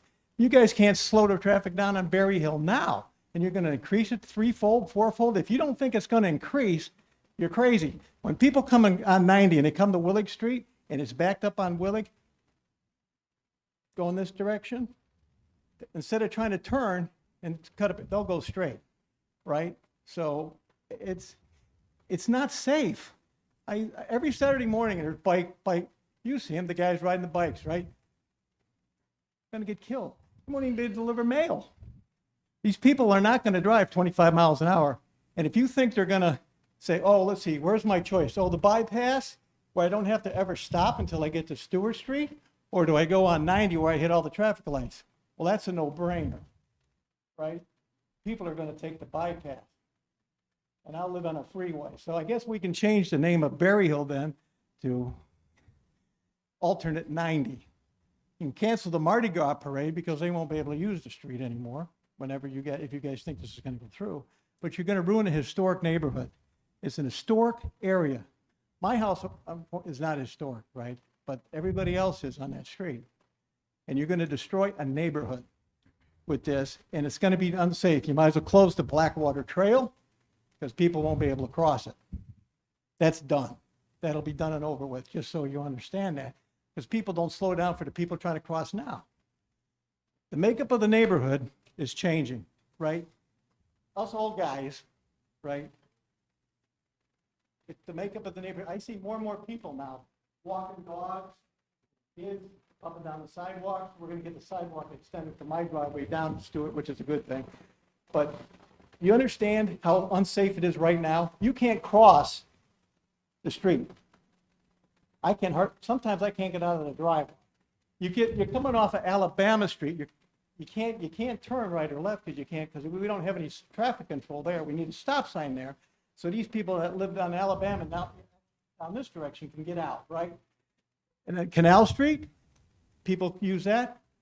You're going to bottleneck it. It's going to be nonstop, and I assume it's going to be a one-way street, right? To bypass bridge, this is going to be one way, right? Actually, the way the video would display it, it would be both east and westbound. So you're going to put alternate 90 with it one lane in each direction down Berry Hill, or are you going to expand Berry Hill? We're not doing anything. No, I mean, what's the plan, though? I don't have a plan. Right now, we have a video that has been shown to council to try to get input from them on that concept. There is no plan. Yeah, but well, that's the problem with the city. There is never hardly a plan. There's no thought. Excuse me. I don't mean to insult you, but I mean. No, what I'm saying is we've got two people talking. Please, let's not do that. If you could finish up your comments, I get the gist of what you're saying, but let's not get to yelling and Okay, acting I'm not yelling. I appreciate it. I'm upset because things are not accomplished here. You guys have no concept for safety at all. People speed. I'm telling you, you're opening yourself up a can of worms here. Yes. But if you're going to try to have, you're going to take two lanes, merge them into one lane in each direction. Is that the concept? I don't know. That's what I'm seeing on the video. That's what the video seemed to have, the concept of having two ways, both directions. Yeah, but what I'm saying is you're going to have two lanes coming on the bypass, right, in each direction, right? Yes, sir. And it's going to come down, when it's coming into Berry Hill, it's going to merge into just one lane in each direction? Do you actually think that's? No, It's one lane each direction on the yeah, bridge. it's one lane each direction on that alternate. Keep in mind that this video was just received by the city. So when I say we don't have a plan, we just received this too. We haven't had an opportunity internally to meet with parties of interest that are in regulatory positions to determine the viability from their perspective. That's what we do. Okay. So give us that opportunity. Give these these members of council that opportunity. Right now, it's just a concept. Now, whether or not it's viable are for other people to determine. I'm not a traffic engineer. I'll look forward to input from those individuals. So we're gonna spend $2 million on a study? I don't have the city does not have $2 million to spend on a study. Well, isn't that what it costs? Okay, let me clarify based on what's in front of us, which is what we all should be on the same page of, and that was an example that there's approximately a $2 million study being undertaken by the city of Fort Walton Beach, in which Fort Walton Beach is committed to pay $1 million. That was all that our city planner read to us as an example of what a PD&E study process could be. So there's no, as far as I'm seeing, and one thing that I was trying to stress to council before opening up was this is awaiting council direction, meaning this is a concept. From my perspective, this is a concept that's being presented to council as an alternative, and we can either choose to try to explore it or not. I got you. So that's where we're at. So you don't have any idea what this P&D is gonna cost then, right? We don't know? We only know from the example of Fort Walton Beach, their Okay. PD&E is costing $2 million. So So we that have, was the so example. that research portion hasn't taken place yet. That's right? correct. It's too early in the process? That's Yes. correct. Okay, I'm just trying to get an idea where the money's gonna come from to pay for it. you know? Yeah, we'd have to figure that out too, Oh, if okay, it were well, to be you pursued. know what I'm saying, but the issue was safety, right? Yeah, absolutely. And it's traffic, and if you don't think the traffic was gonna increase 40, 50 fold, or 40, 50%, you guys are dreaming.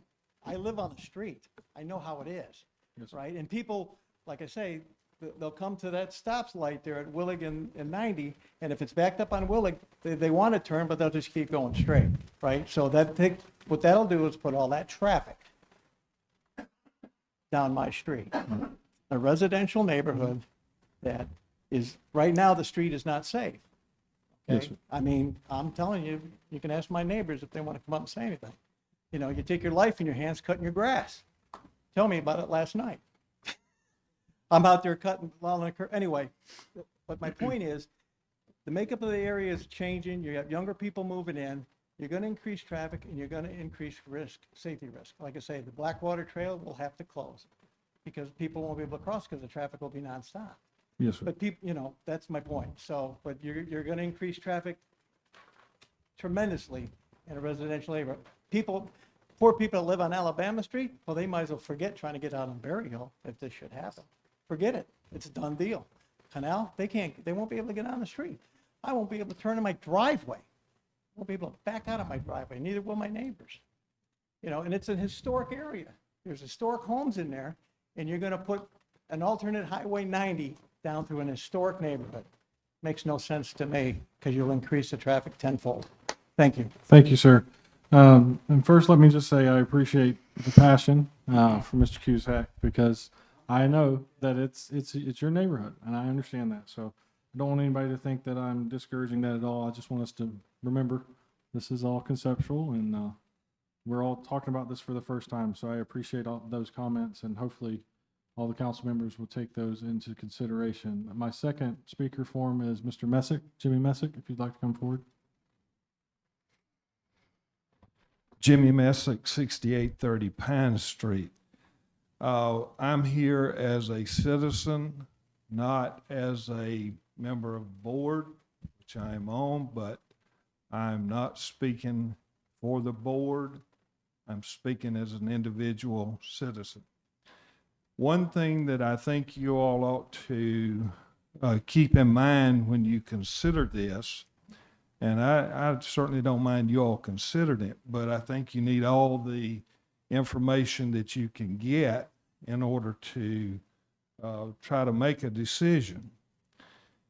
The Berry Hill Street alternate in the bridge was considered by FDOT back when they were starting the PD&E study for the Highway 90 project. There were actually 7 different options that they looked at. One was the Berry Hill street route. There was the southern route. there was a no-build option, and then there were the 4 alternatives that finally wound up in the PD&E study. And here is strictly from the FDOT's finding of no significant impact study, or the report that came out after the PD&E. The Berry Hill alternative. A desktop analysis and field review was completed for the Berry Hill Street alternative. However, it was eliminated due to several issues. Not only were there, number one, quantitatively more potential impacts to historic structures than other alternatives. 2, the high social impacts resulting from this alternative were also a major concern. 3, this alternative potentially blocks access to the business entrances, parking, and the boardwalk along the Blackwater River. 4, design options were reviewed to maintain the connectivity, but showed the structure over Blackwater River in this alternative would likely still be elevated in front of the historic Methodist Church, blocking the parking area access and the administrative offices on the south side of Berry Hill Street. Likewise, number 5, Berry Hill Street is a significant asset to the historic district, and changing this city street to a state or U.S. road and routing U.S. Highway 90 traffic along it considerably changes the character of the street or adjoining neighborhoods. 6, considering the close proximity of the historic structures along the roadway, potential future widening is needed would be devastating to the historic district.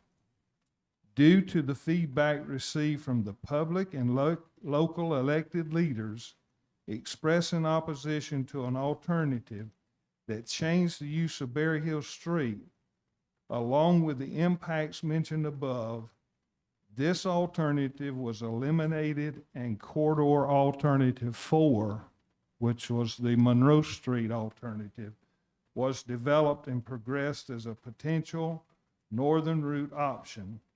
However, the Berry Hill alternative was reviewed in the corridor report.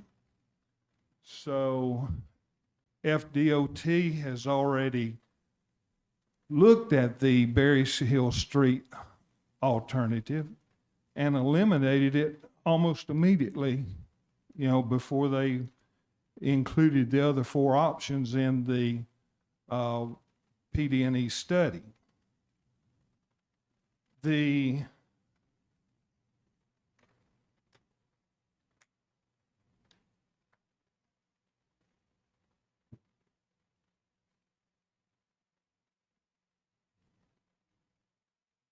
Excuse me, let me get my papers together.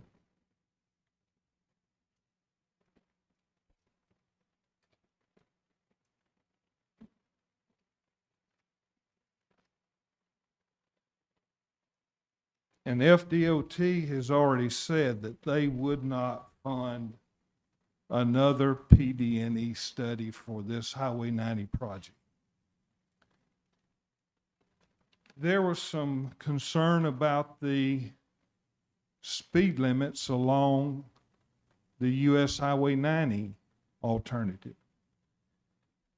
And on page 3-4 on the final preliminary engineering report dealing with posted speeds, the posted speed limit along the US Highway 90 State Road 10 facility are illustrated on figure 3-3.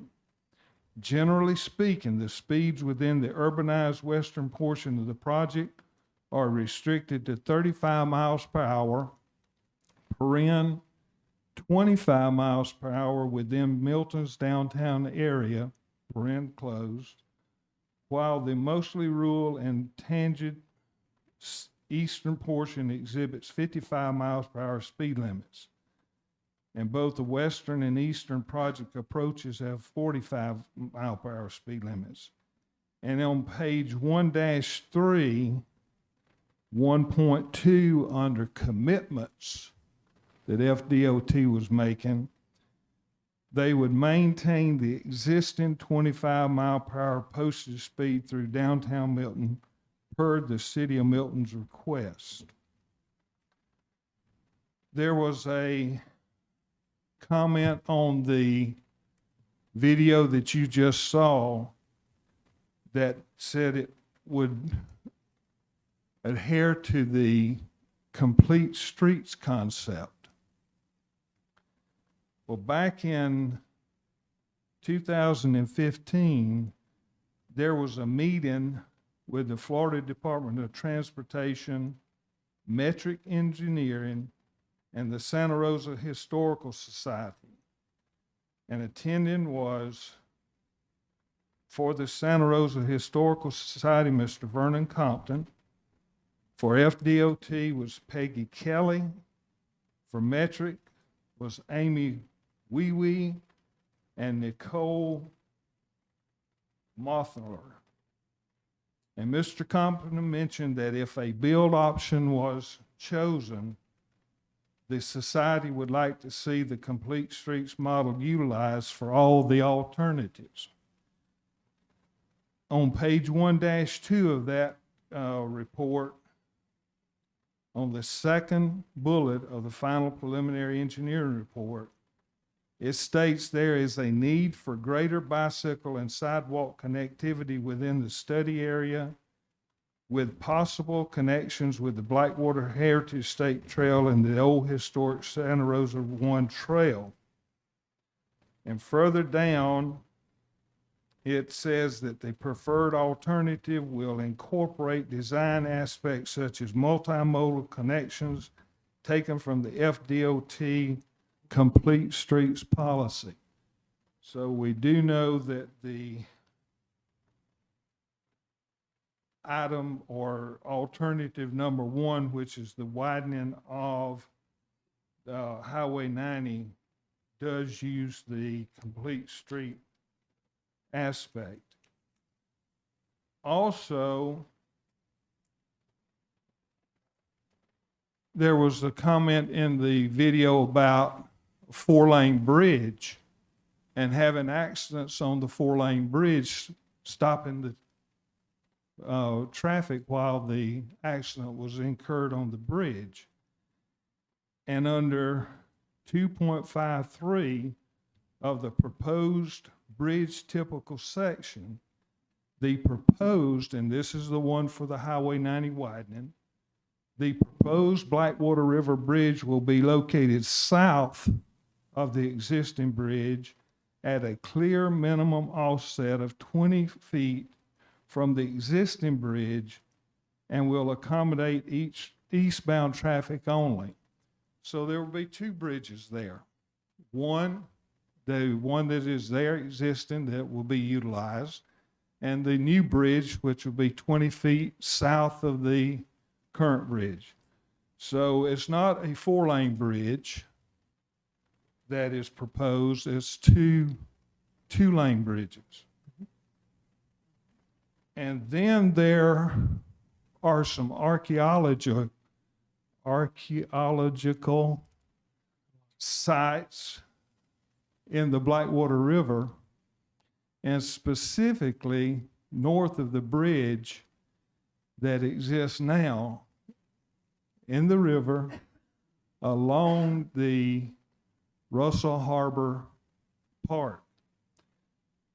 And this is talking about the preferred alternative, which is number 1. There will not result in significant impacts to the archaeological sites.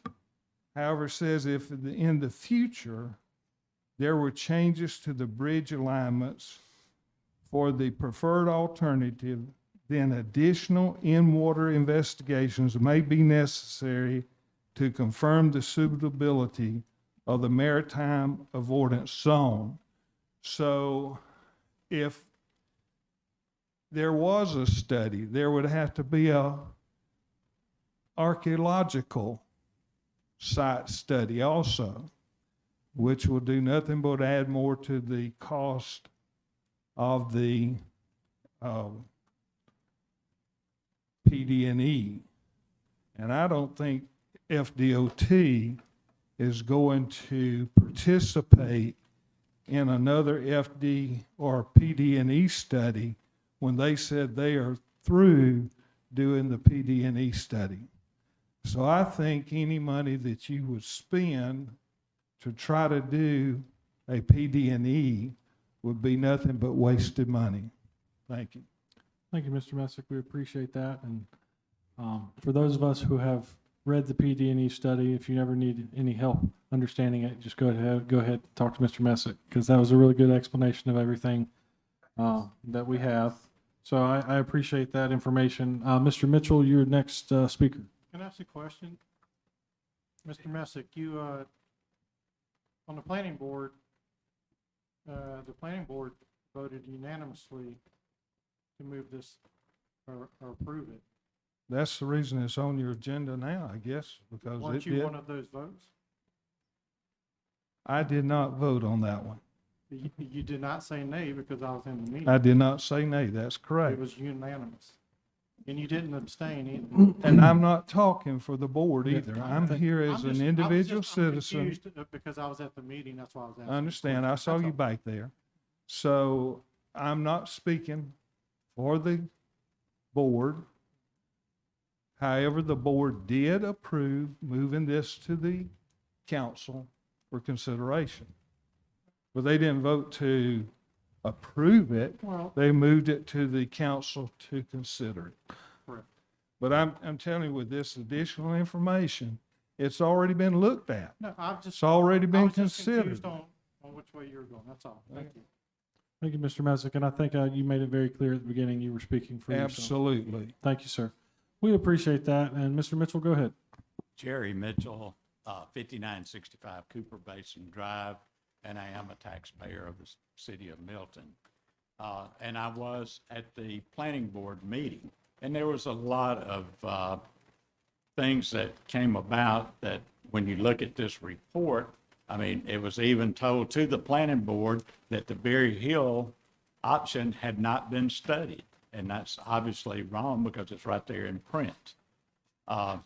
Also, from my time on the planning board, many years of it, and Mr. Jorgensen should be able to back this up, we were told that FDOT had studied it out.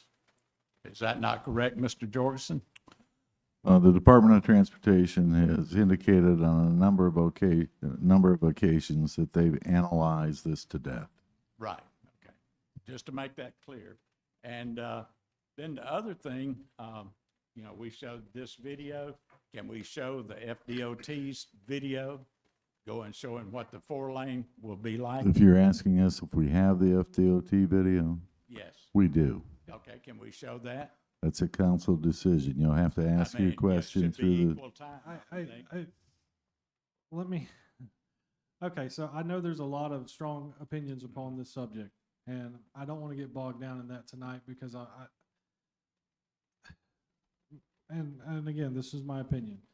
I think everyone here has seen both videos. If they haven't, or not both videos, but have seen the PD&E study video with the option. If they haven't, then they're sorely behind the times on this panel. If you haven't seen it, I invite you to please pull it up and look at it. I was at the release of the PD&E, and I think most people in this room were, at least the people speaking right now were. So we know what the options were and what was given. But this isn't an equal time opportunity. This is not an issue that needs equal time. This is one object that's before the council tonight to ask for direction. We welcome your input, but this isn't an argument, nor is it a debate. It is just what it is. That's asking the council, do we want to have any kind of direction on doing this or not? There's no need for equal time here tonight. Okay. I mean, that's fine. I think we should show it, but, it's your decision. The other thing you need to think about when you start down Berry Hill, if you come Canal Street very often and try to turn back to go back to Stewart Street, most of the time it's hard to get out already. Okay, so are you going to have red lights at Elmira, Canal, Mary, and then you got a problem with the rails to trails. So it's in my opinion, it's a real poor approach to it. But I know y'all don't care what my opinion is, so I'm going to sit down and let y'all make your decision.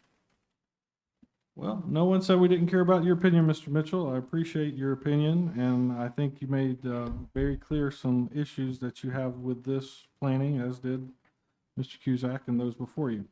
Anyone else from the public would like to speak? I know you've been waiting. I'm sorry. Go ahead. Come on. Cindy Booth, 5243 Willing Street is my business address. I was curious when I saw the video that it was kind of misleading, and I was wondering about the city seal that was on there. Did you give permission to do the city seal on Actually, the conceptual? the answer to your question, when we received it, the city seal was there.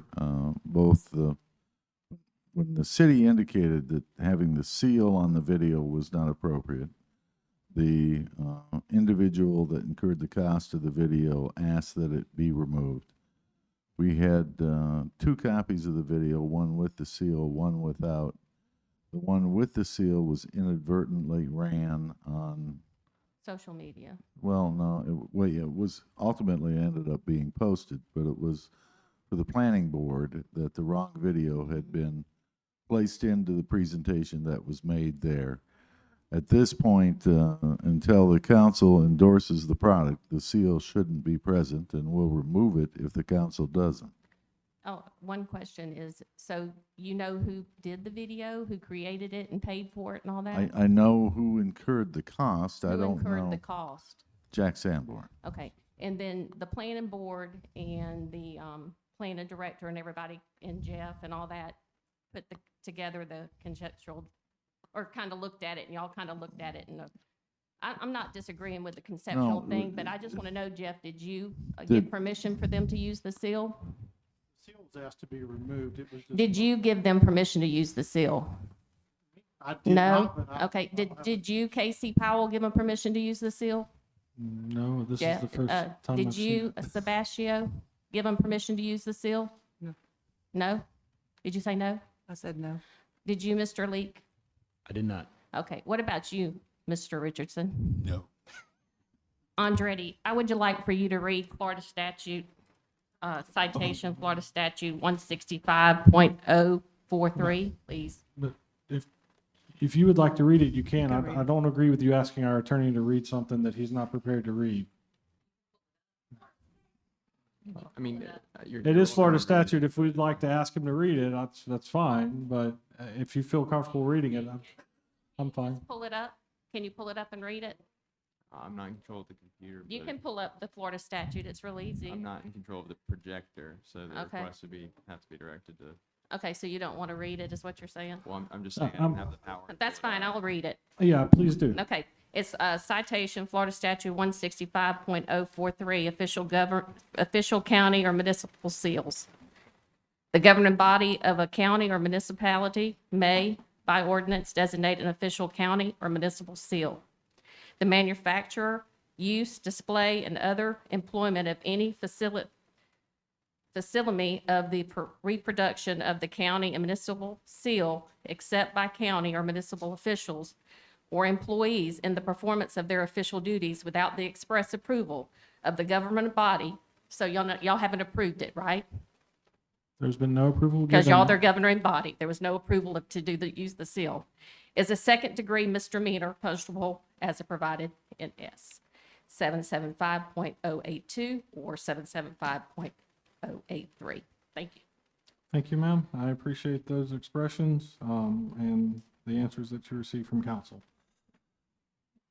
Yes, sir. You can approach the bench, please. We just need a name just for the record and so we can hear you. Go ahead. Chairman Powell, and city council members. My name is Brian McGuire. I live at 6810 Berry Hill Street.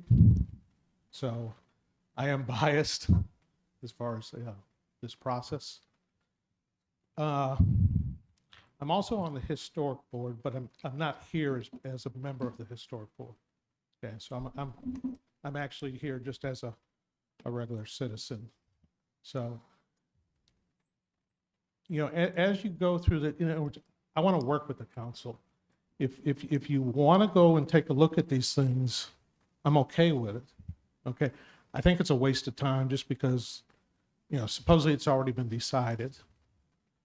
But I'm not going to sit here and tell you, okay, it's been decided. You don't like the way it got decided. Now you're going to, you know, now you want to keep fighting the process and stuff. So, I mean, if that's what your pleasure is, I'm okay with that. I just kind of want to point out that some of the discussions here are, well, the traffic's already flowing down that street. For us that live on that street, you know, it's a major impact. I can tell you right now, the reason that cars turn on Willing Street is because 90 is a one-lane street. I mean, they don't have a choice. I mean, they're trying to bypass the traffic that builds up on 90, so they cut down Willing and then they cut down Berry Hill. I mean, that's just a fact. They do it the other way as well. So, you know, without really understanding the concept of this process, and Mr. Leak, I can appreciate you saying as a citizen, you don't want the 4-lane, but as a citizen, I don't want the Berry Hill.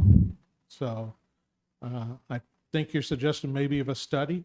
If it doesn't cost that much or it doesn't cost anything by the city to put a study out, by all means, let's go ahead and do that. I saw what studies did with the administration building, though. We had three different options on there, and everything kept going back and forth. So, yeah. Well, for a survey that say went through the water bill, it would be a direct question, one sentence, are you for or against the 4-lane? And then however that goes, then we don't talk about it anymore. If it's if everyone or the majority is against the 4-lane, then we find an alternate because that is what the citizens want. But now if the majority of the citizens want the 4-lane, then we drop everything and we continue moving on with the 4-lane. So let me ask a question then of the council. And I know we have a couple people, Mr. Jarrett's not here, and I know Shannon Rice is not here.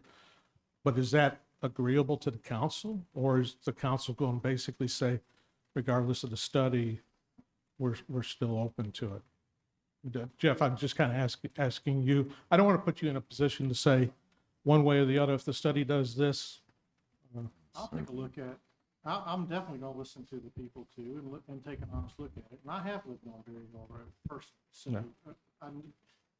I understand your concerns and I'm not trying to dismiss it by any means. So I think everything is about steps. We'll see where there's a lot of misinformation that gets put out and exaggerations could be both ways. Sure. But, you know, let's try to stay calm. We're not always going to agree on everything.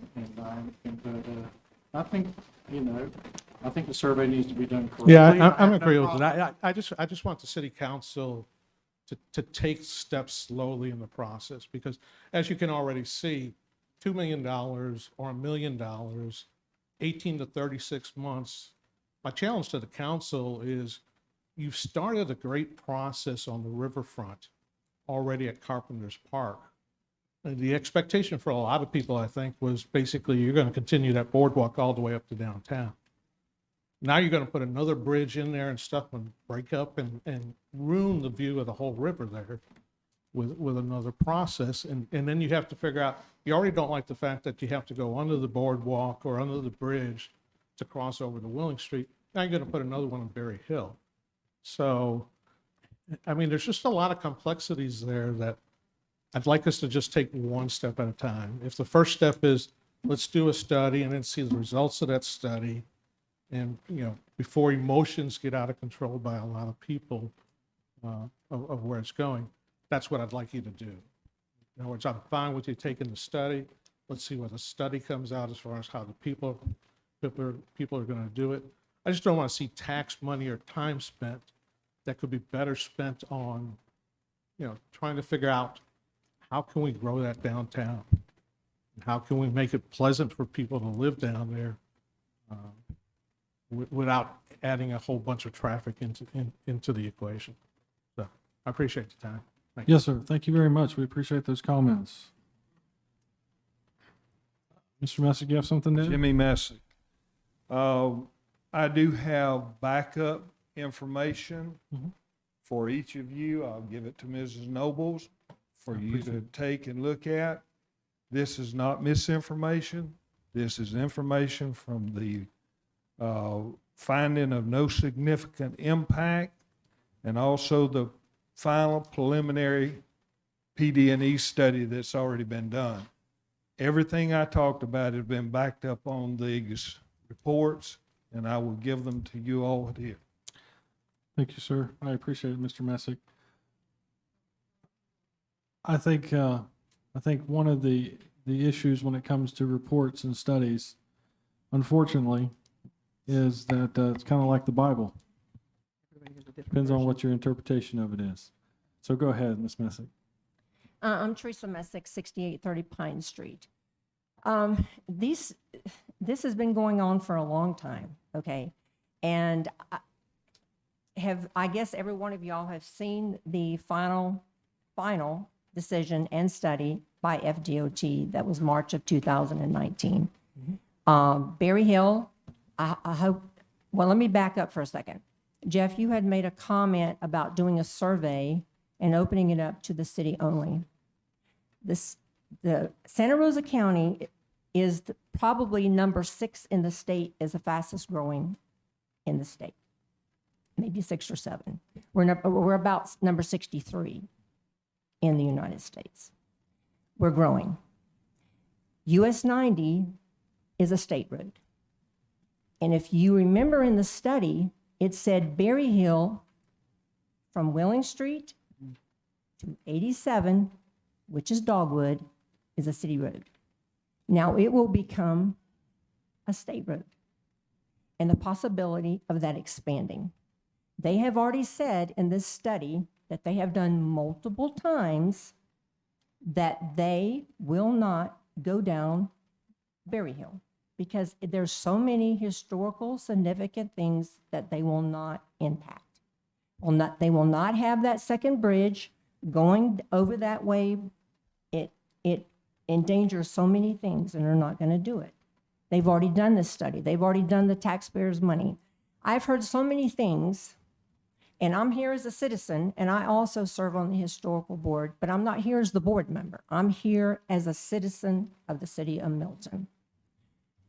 And there were so many rumors about Highway 90. If it's 4 lanes, it's going to destroy so many historical buildings. No, it is not. Not one historical building will be touched.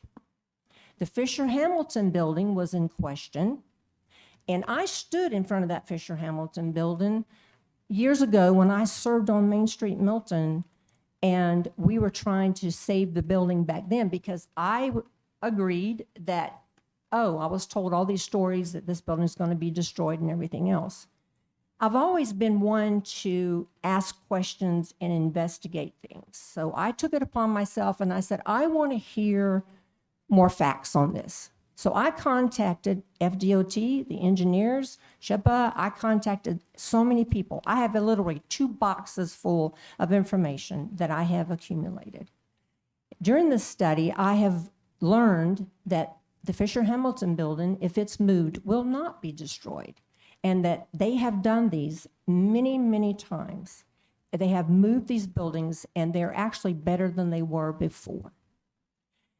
Highway 90, coming down there on the 4-lane, is not, again, I want to stress this, it's not going to take out one building.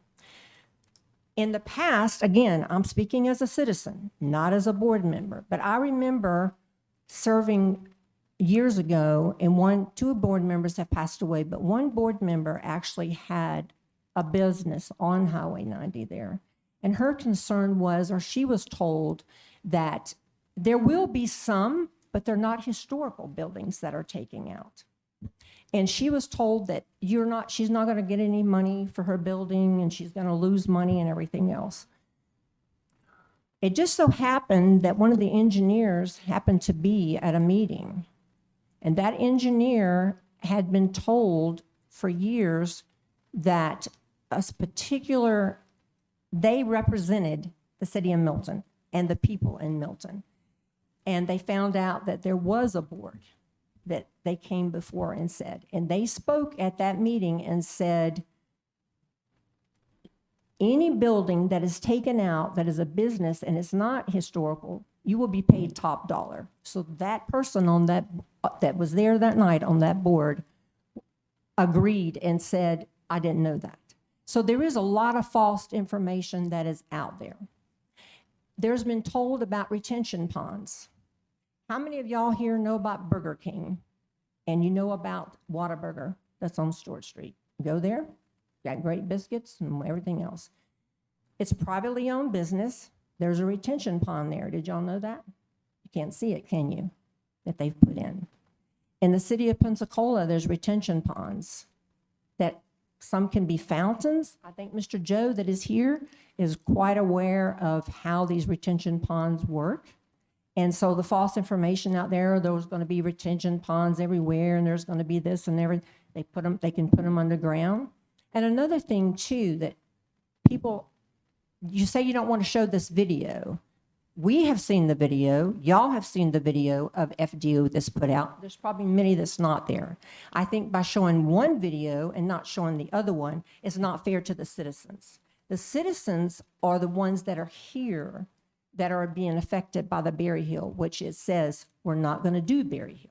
And you want to do another study that is, to me, is a waste, because FDOT has already said they're not going to do it. So the other thing too is that there's been talk about complete streets. Well, the complete street thing is not going to be finished until 2023. And they said that the city of Milton will have great input in that, and we will get back 1.5% of the total cost of the construction of this job. So here you got it. Highway 90 is the less invasive. No historical building is going to be damaged. They know how to move the Fisher Hamilton building over 60 feet. $1.5 million. They already said they're not going to go down Berry Hill because it messes up so many historical buildings. They're not, and behind on Monroe Street, they're not going to go down that way. And also the creek that's there, SHPA has said that, you know, they're significant that it was built by the slaves. That creek was built by there, so they're not going to go there. So all these rumors are out there that this has happened. But in the study, if you've read it, all of it is in there. It's about 2,500 pages. It's a lot of pages to do. But if you go down, you can see about Highway 90 and everything else that's been told. All these different stories that they're not going to do this. And it's not, none of it is actual. It's not facts. It's not really fair to all these people. How many of y'all seen the video? Ma'am, can you direct your questions I know, to but us, I'm just please? saying how many. Well, I'm trying saying. to figure out what we're talking about, because we're talking about this concept, and Yeah. what we're arguing about tonight, and a lot of people have come up to talk about, has nothing to do with what we're talking about. You guys are arguing the validity of something that has already been done. No one's saying that's not valid, at least not from my perspective. What we're asked to be looking at is, do we want to investigate any other alternatives? Because this council, not as it's currently made up, voted that we are not in favor of the 4-lane option, which DOT has clearly said is their favorite. I think we all understand that. So if anyone would like to speak to what we're talking about tonight, which is, should we or should we not consider alternatives, please come forward. If not, we don't need to rehash FDOT's entire PD&E study. I don't see the point of that tonight. I think what I am stressing is that they have already done the study for Berry Hill. They have already said that if they routed this traffic there, it is no longer a city road. It will become a state road. And it could expand. Absolutely. And it's going to impact the Methodist Church, a lot of historical homes there. Hey, even the cemetery, which we're finding the cemetery right now with some issues with the sewage plant. And speaking of the sewage plant, this money could be used to put a sewage plant here. So, and at a TPO meeting that was done before the final came out, at that TPO meeting that was taking place in Pensacola, which a TPO member from our city is there, Okaloosa County, Escambia County, and other areas that are there. They were the ones who also said in this meeting, when it finally came down, that it is time for the city of Milton to stop holding our county hostage, that we are growing, and we need to move it forward. This was at that TPO meeting. So the whole thing here is about, are we going to do another study on Berry Hill? They've already said they're not going to do it. So you're spending all this money, and where are you going to get the money? You're saying you don't know where you're going to get the money. The taxpayers are the ones who have to pay for this money. It comes down that way. So how much more studies do you need? It's all there. That's why they did this study. Every alternate, everything that's the bypass, the southern bypass, Monroe Street, Berry Hill, all of it has been studied and ruled to be the less invasive is Highway 90. So I am not for it. Thank you. Thank you. Any other comments from the public about this item? Sandra Sharp, Yes, ma'am. 3109 Waterview Drive. Yes, ma'am. I'll cut to the chase. Many years this has been talked about, longer than you've been out here. It's gone on longer than I've, lived in the area, or about the same time. I'm not going to hash any of that or argue about anything tonight. I'm simply going to ask you to send it on to the executive meeting so that you can make decisions at the next meeting as a council, whether or not you want to turn it over to staff and others to continue to look at it. At this point, we've got a new council, we have new people higher up. I don't care. I think Milton deserves to be put first. We see all these other surrounding communities fighting for, the best for theirs. We've sat right here and, you could say that the wastewater treatment plant basically has been decided. It was cited like 20 years ago or close to. But yet recently, there's been a lot of time spent on a citizen's effort who talked about, we don't like the location, not in my backyard. Oh my gosh, there's a historic cemetery. Never mind, it's all overgrown and whatnot, but now we care about what happens in our community. Well, Caroline Street is basically my street, and I do own properties between there and Berry Hill. And so, I see all of those effects, but it's not right to say, oh, we shouldn't look on this issue for what could be better or best when everybody just did that and you're still doing it on the wastewater treatment and for very similar, reasons. So I'm not interested in a survey at this point because we've done that. We've been doing that for years. My group, my store, whatever, we collected over 6,000 signatures. We've done all that. But I am interested in the council considering this and getting it to the point where staff can start having conversations with the engineers and the FDOT and the higher ups that really have the information before we get more of this and more of the drama. So that's what I'm asking. If you'll just please move it forward for consideration. Thank you. Thank you. Any other comments? I would like to say, Go ahead, sir. as far as the survey, I am interested in it. I am new up here, but before we start spending money on stuff that could never come to light as far as this project, the Highway 90 project by the state has already, they've already done all the everything for that, but it's really what the people want. And if we do a survey through the water bill or some other way, then that is what the people want at that point. But if the city, if the city puts this survey out, then we will see what everybody wants then Right. at that point. And so just to that point, it was brought up earlier about step by step, and so I agree with you. So that's taxpayer dollars right there, and that's not inexpensive. So all I'm saying is I would like to see this move forward to allow it to go to staff to bring back information for you, because you're a long ways away from spending any real money. It's kind of like the hospital thing. Just take it step by step. I don't think you need a survey right now because you're not to the point of spending any real money.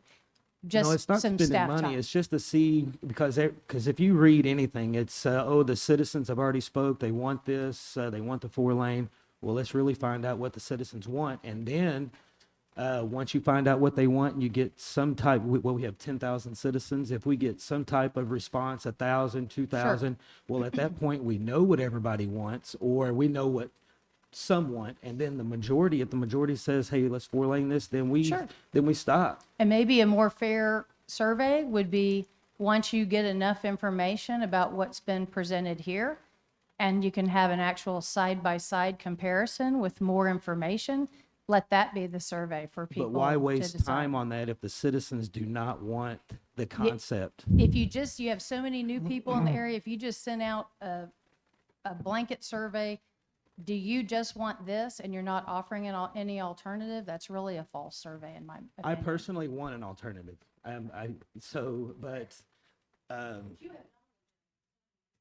But with, I did bring my council orientation booklet here, and on, I forget which page it was. At the very top of that, it does say citizens of the city of Milton. And then right underneath that, the mayor and the city council. So we do work for everybody. So I think we need to find out what they want.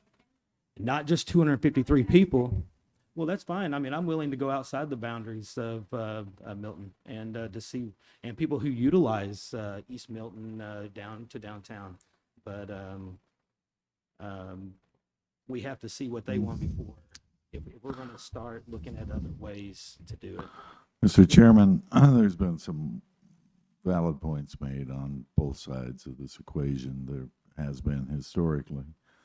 The question before council has to do with the video and that concept. If I could, Councilman Leak through the chair, I think the idea of conducting a survey, from my perspective, is not a bad litmus test to determine what the community would find to be desirable. I do agree with one of the expressions made by Ms. Sharp as it relates to at least identifying the alternative that's found within the video as being an alternative. Now, there were expressions made, it's been studied, it has.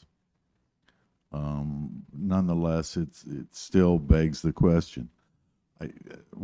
Staff just wants council direction, but from my perspective, we can validate, or we can put together a survey that can validate and be extrapolated to the population without a great deal of work on staff's part. And putting it in a mailing is a cost-effective way of distribution. So if that's the direction council would like to go, we stand ready to carry it out. We can dispatch the subject. Thank you, sir. We appreciate that. Go ahead, Councilwoman. I really have a question for Andrew. Can you tell me, I noticed on here where it was talking about the Fort Walton Beach there study. Do you, in your opinion, do you feel that the study for ours would cost as much as this, or is it going to be as extensive? I don't have enough knowledge about the cost of PD&Es to know exactly where it would be in relation to the cost of theirs. I wouldn't want to venture a guess. Do you know if the time frame would be the same for that? That's a pretty broad time frame that they estimated on theirs. So I wouldn't know for sure either without having probably more discussion with FDOT on both those items. Okay, thank you. All right, Mr. Cusack, I believe you had something, Yes. or did you have something to say, Mr. Snow? No, real quick, no drama. I just want you guys, again, to consider the safety aspect of what you're proposing.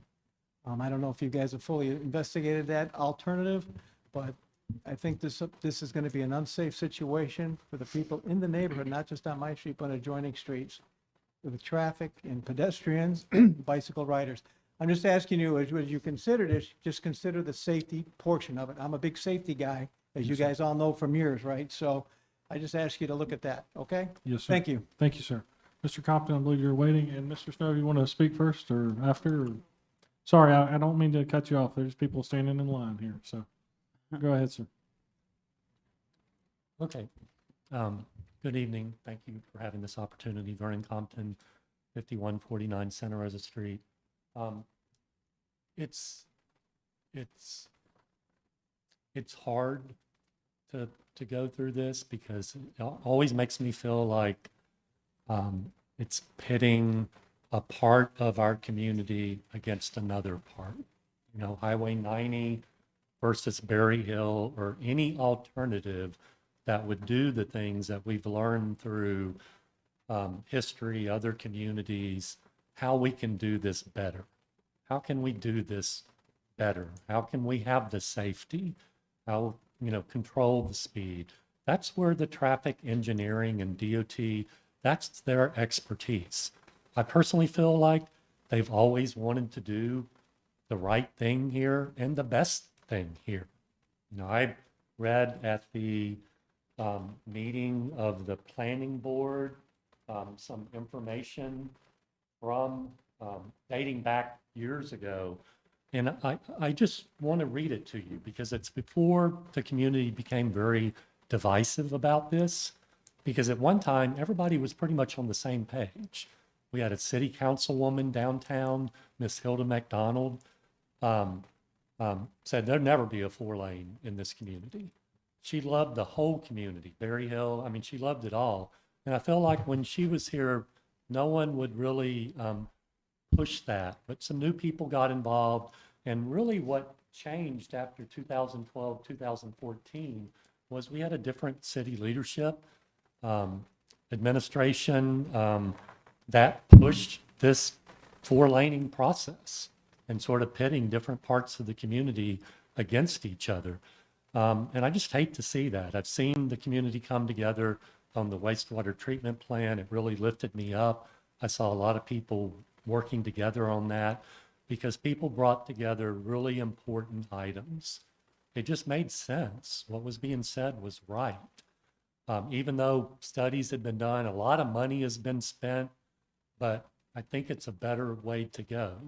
And I feel the same way about this. I don't think that we definitely don't have to be ugly or install fear in people. And I see a lot of that occurring.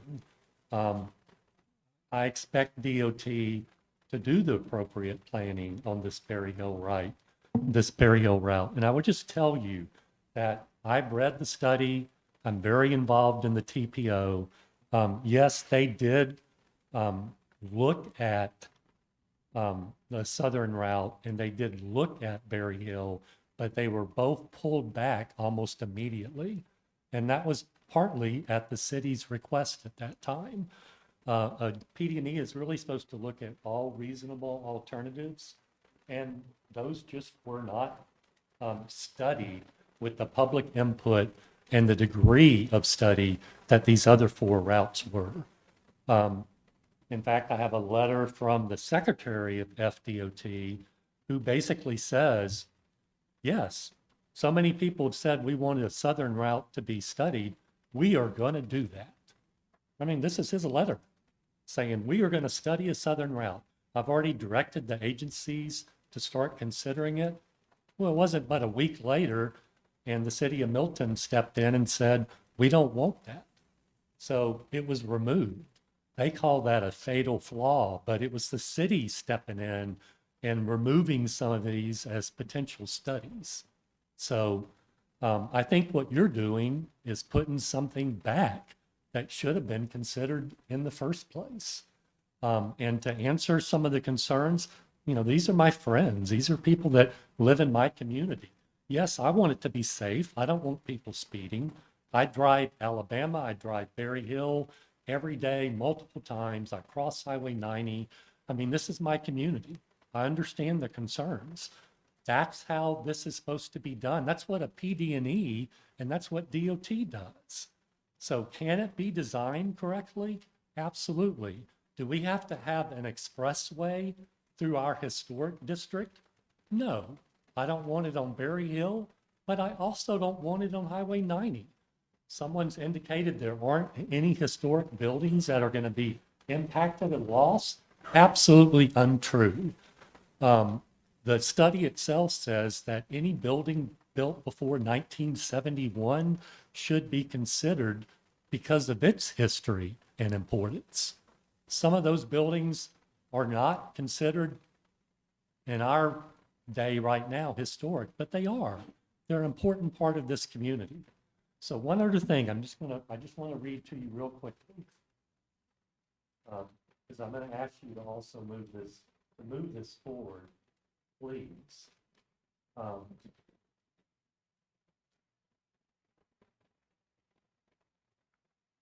Because these are very heartfelt comments from our residents, and it has been surveyed and studied. The city did a survey. 2/3 of the people didn't want a 4-lane. When they did their CRA public meetings, people did not favor a 4-lane. Every time it's been put up, people have not supported it. The PD&E study, all of the meetings, people preferred other alternatives other than 4-laning. It's always been people did not want the 4-lane. I mean, every time it's been put up, and it's been put up repeatedly. But these are comments to the PD&E. My family came to Milton in 1993 as a result of my husband's duty station assignment as an active duty member of the United States Navy. Our daughter started kindergarten, and we chose to reside in Milton over Pensacola due to the charm of this small but wonderful city. We purchased a home. My husband retired from the Navy several years later, and we made the decision to stay. We were drawn to the wonderful community and the small town feel. I feel the 4-lane through Milton would destroy the charm of our wonderful city, and there are other options. While an alternate option to relieve the traffic situation may be a little more costly, and we've heard a lot about money tonight, in construction and completion at the onset, in the long run, it will be a savings that is priceless. The saving and preservation of the small town appeal of downtown Milton. And that was from someone here because of the military. We have a lot of military people here. And they retire here. This is from a founding family member of Milton. Sir, as a member of one of the founding families in this area who settled in Milton in 1832 and still occupies the homestead here, I would like to voice my opinion regarding the 4-lane plans through downtown Milton. I can only think of a few scenarios that would have as devastating an effect on our small town. Constructing a 4-lane highway through our historic district, all of downtown, would effectively kill Milton and leave only a smattering of strip malls in the area. Any sense of pride in our local heritage and the very atmosphere in Milton would be gone. There's no reason for us to do it. Now, is your job going to be easy? No. You hear, everybody's very passionate about it.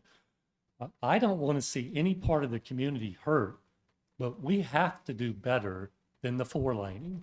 It is your responsibility to do that. You're not going to please everyone, but there are communities all over the country, Pensacola, Fairhope, Mount Dora.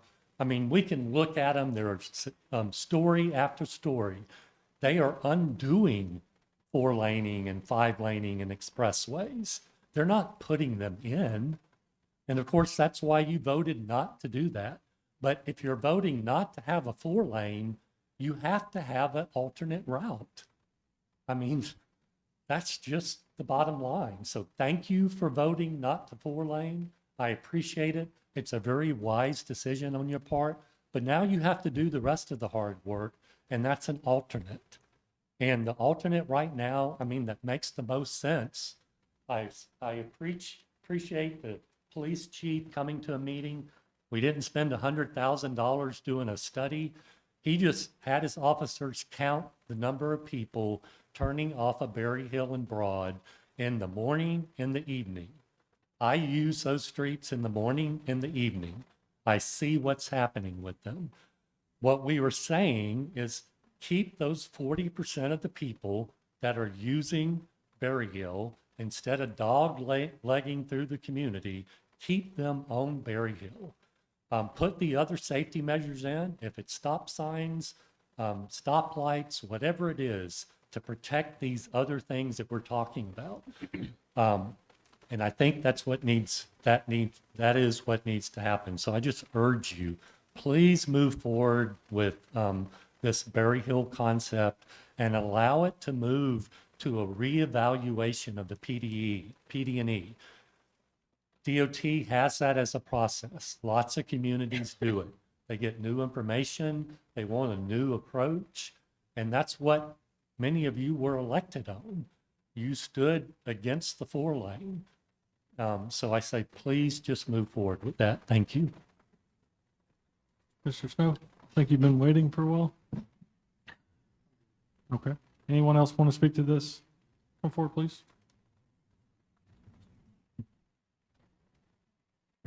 Lydia Pope, Milton, Overbrook Drive. Mr. Compton referenced founding families. These are my great-grandparents, Minnie Louise and Henry Fisher, as in the Fisher Bottling Company, one of the oldest families in this city. I am 5th generation. My son is 6th generation.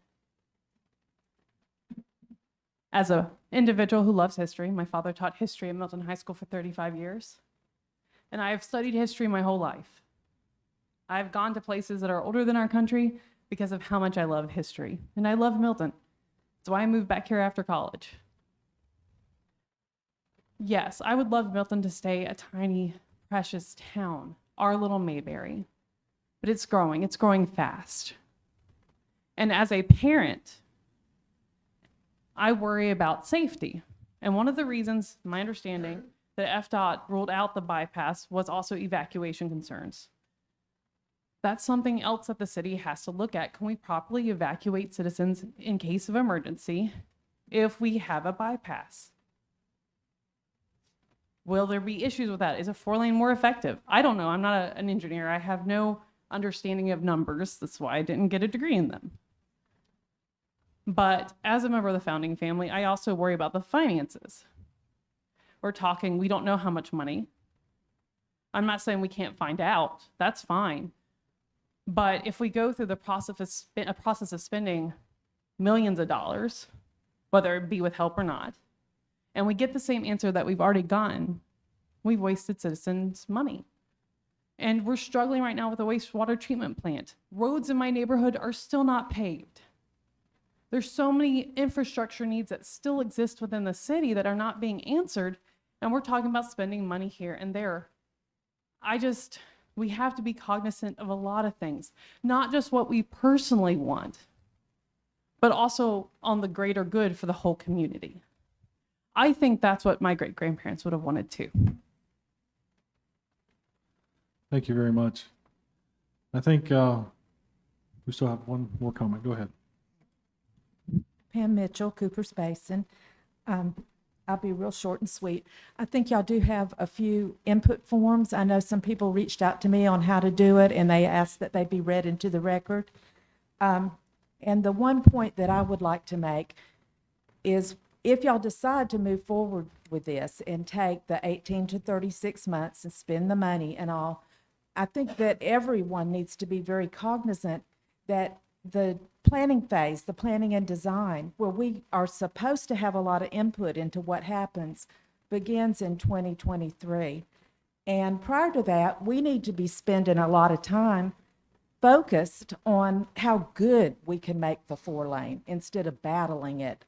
I'm one of the group that believes that FDOT has made their decision.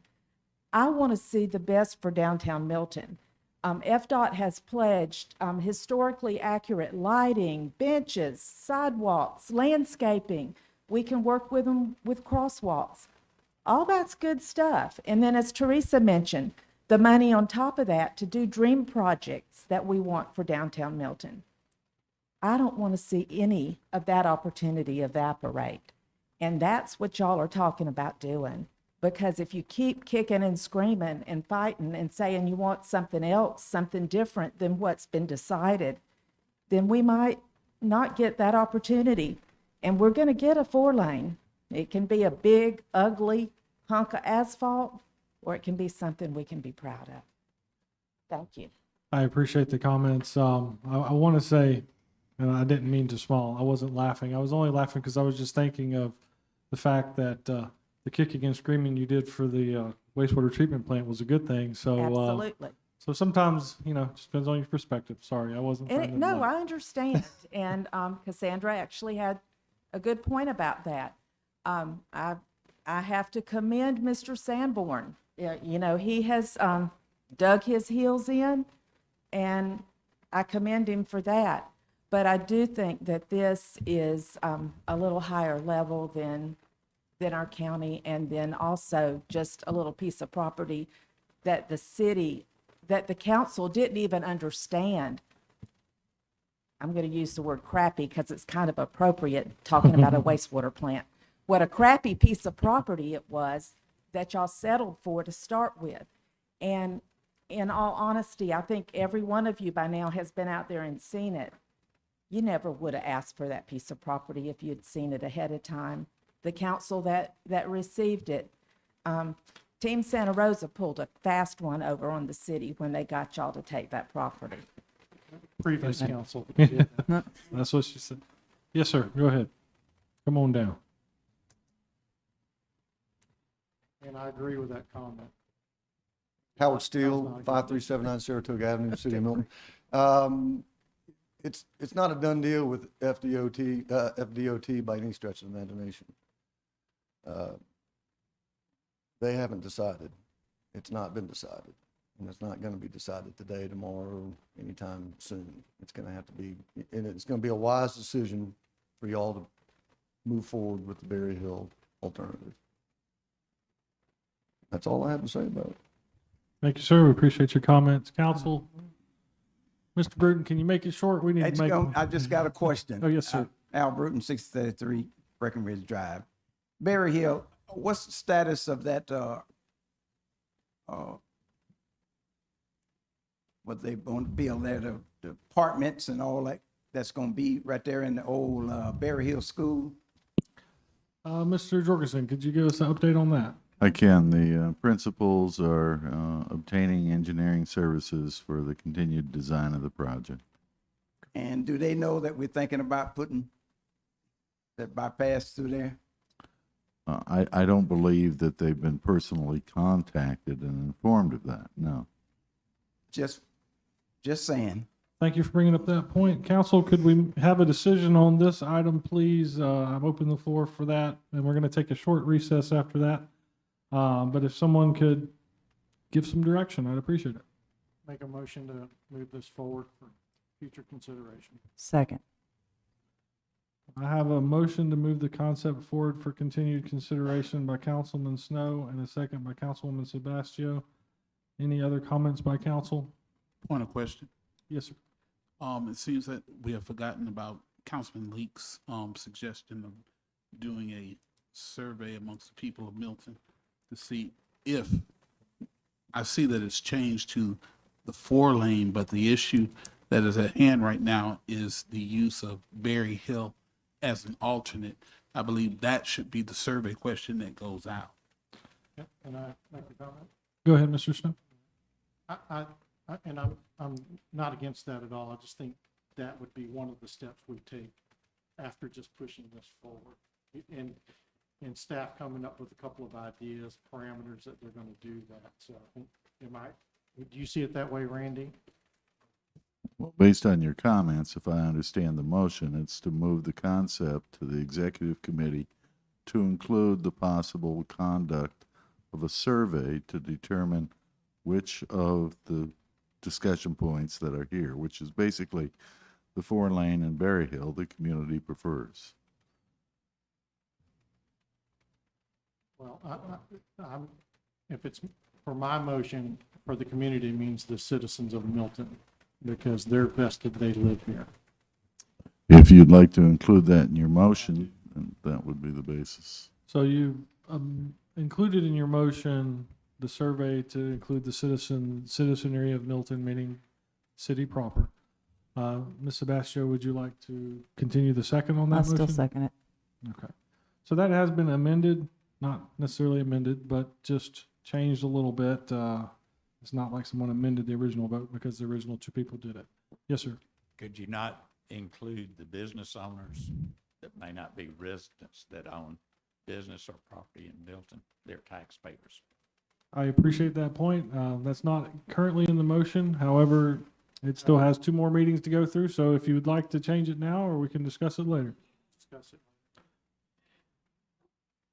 So as of right now, the current motion is to include the citizens only, but this will go forward. If this goes forward, it will be open for discussion again next meeting. If there's no other discussion by council, yes, sir, go ahead. One last, Oh, it's all right. I would like everyone to be aware that no decision is being made at this present time. This is a committee of the whole meeting, Mhm. and no decision is being made now. What we will be voting on is just talking more about it in the executive committee meeting. Everyone knows where I stand, but I am still willing to talk about it some more. Yes, sir. And I am willing to, and I definitely want to see the results of the survey that will go out if we move this forward. Yes, sir. Thank you very much. I appreciate that clarification. If everybody's ready, the voting is open. All right, so that has been voted to move forward. I'm gonna hold us in recess for about 10 minutes at least. Need to take a comfort break, guys.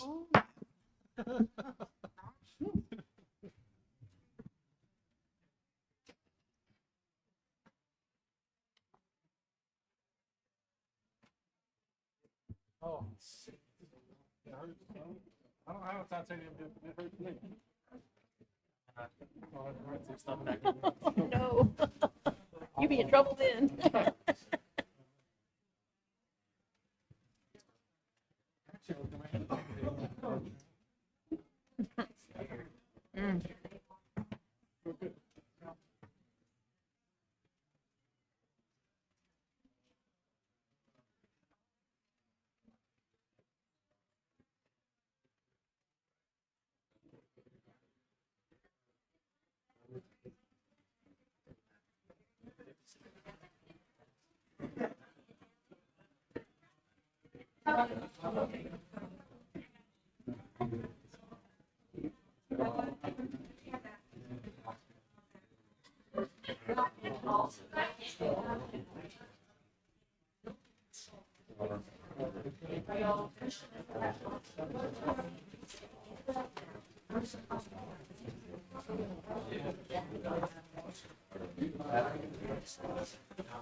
Sounds like it. Oh, gosh. Oh, bless her heart.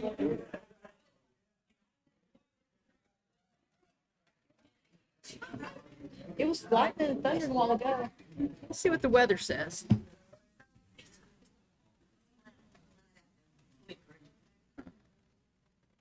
Let's see what the weather says.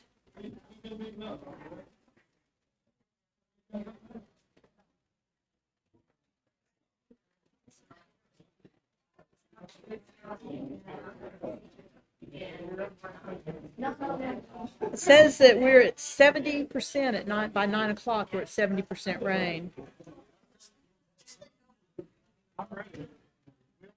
Well, see, it's right on top of us. Look. It's like, and it's right, some more right behind it. Lots of dogs. I've been screaming away tonight. Oh, yeah, he didn't grab it from him. Thank you.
Yeah, I didn't have a termite, so I had termites.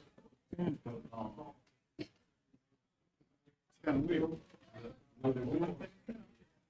Let's keep this straight.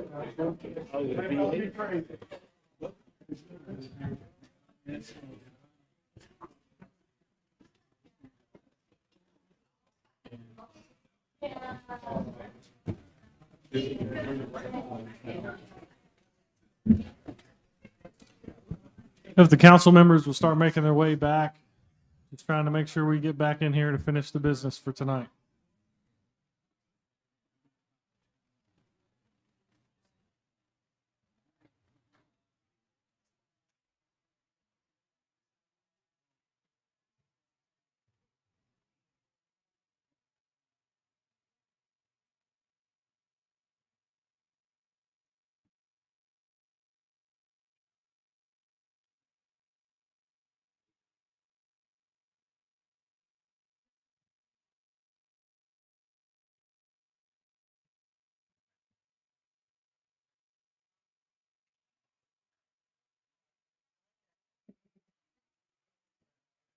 Just another reason to be proud.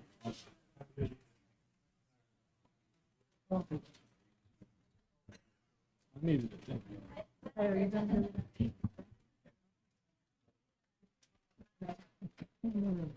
Looks like everybody met. I was like, somebody's been real. Everybody could come back to order, please. We have, I believe, 6 items left on the agenda. I'd like to make sure we get through them. So if we could come back to order and move forward with the city business. Appreciate all the discussion tonight. That's what the committee of the whole is for, to have some of these more lengthy discussions, and I appreciate all the input that we had and all the input from council. And now it's time to move forward. So the next item is item 1745. It's a rezoning request for one parcel, and I believe, Andrew, you can speak to that.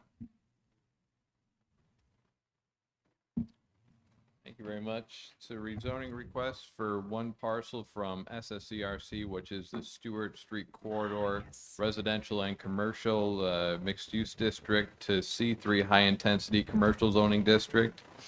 We received the rezoning request because the petitioner has expressed an intention to utilize the property for an outdoor RV storage facility. An outdoor storage yard, as it's specifically called in our Unified Development Code, is a permitted use in C3, but is not allowed in SSCRC in any capacity as a permitted use or as a special use. The adjacent and surrounding land uses are primarily residential to the north and west, commercial to the east across Stewart Street, with uses as intensive as an automotive body shop and generator sales and service shop, and there's a pawn shop to the south. The use of the rezonings approved will be required to comply with ordinance standards specifically for storage yards, which include the following items. The storage area must be completely enclosed along all lot lines by a solid fence or wall, a minimum of 6 feet and a maximum of 8 feet in height, including ingress and egress. Fences or walls along the front or corner side lot lines must be set back a minimum of 10 feet within that setback. One shrub, a minimum of 3 feet in height, must be placed linearly every 3 feet on center along the fence or the wall. Storage of any kind is prohibited outside the fence or wall. No item stored within 25 feet of the fence may exceed the height of the fence or wall for an outdoor storage yard. Any vehicle stored on site must be stored so that no fluids will drain into the storm sewer system. Storage yards shall conform to all local and state regulations. And in demonstrating requirements number 1 and 3, Number 1 talked about the setback of the fence in the front yard and in the side corner yards. And number 3 was no items stored within 25 feet of the fence may exceed the height of the fence. The pink outline, if we could scroll down. We went a little bit too far, but in the agenda analysis, you see a picture of the property with the pink outline around it, and that shows where the items would actually be able to be stored. Well, that's my agenda analysis that I had in the packet on the website. So this may be an older version of the packet, but we'll make sure it's in the packet. Council receives that executive committee. Yeah, I have a quick question, if I may. Is this property directly on Stewart Street? Yes, it is. And in the materials that made it into this packet, it does show the property. I believe it's a little bit higher up in the long form analysis. I think it's Joe's House of Pizza is what it was. Wasn't that also the place where they did a lot of the food? It was a The church. food pantry or something? Yeah, yeah, it Yeah. was. All right, so the question before us tonight is, do we want to move forward an agreement with the rezoning request for this piece of property? This parcel was known as Joe's House of Pizza at one point, and most recently Shepherd House Ministries, and I believe we all are familiar with the great work that was done out of this building. So it is located in between Cedar and Grace Street, I believe, and it does frontage onto Stewart Street, and primarily has been used for commercial and most recently as a church. So, council, do you have any questions, do. or do you have a motion? I do have some questions. So, okay, so you, this is a C3? Yes. Can you explain why not a C2? So C2 was an option, and this use is a special exception within C2. And actually, Mayor Lindsay asked a similar question yesterday, and I prepared an email response to her. So if it's okay, I actually have that, and I figure if I wrote it to her, it might be useful to the rest of the elected officials as well, because she had a similar thought. And I noted that the change is consistent with the future land use map, which designates this property as commercial, and the proposed use is commercial. So you'll notice, unlike when we get a lot of these, there's not a future land use map that goes along with it. It's just the rezoning. Additionally, I don't think this use will be distinguishable within the corridor, as there's other similarly intensive commercial uses just across the street. And there is a C2 property actually adjacent to the south.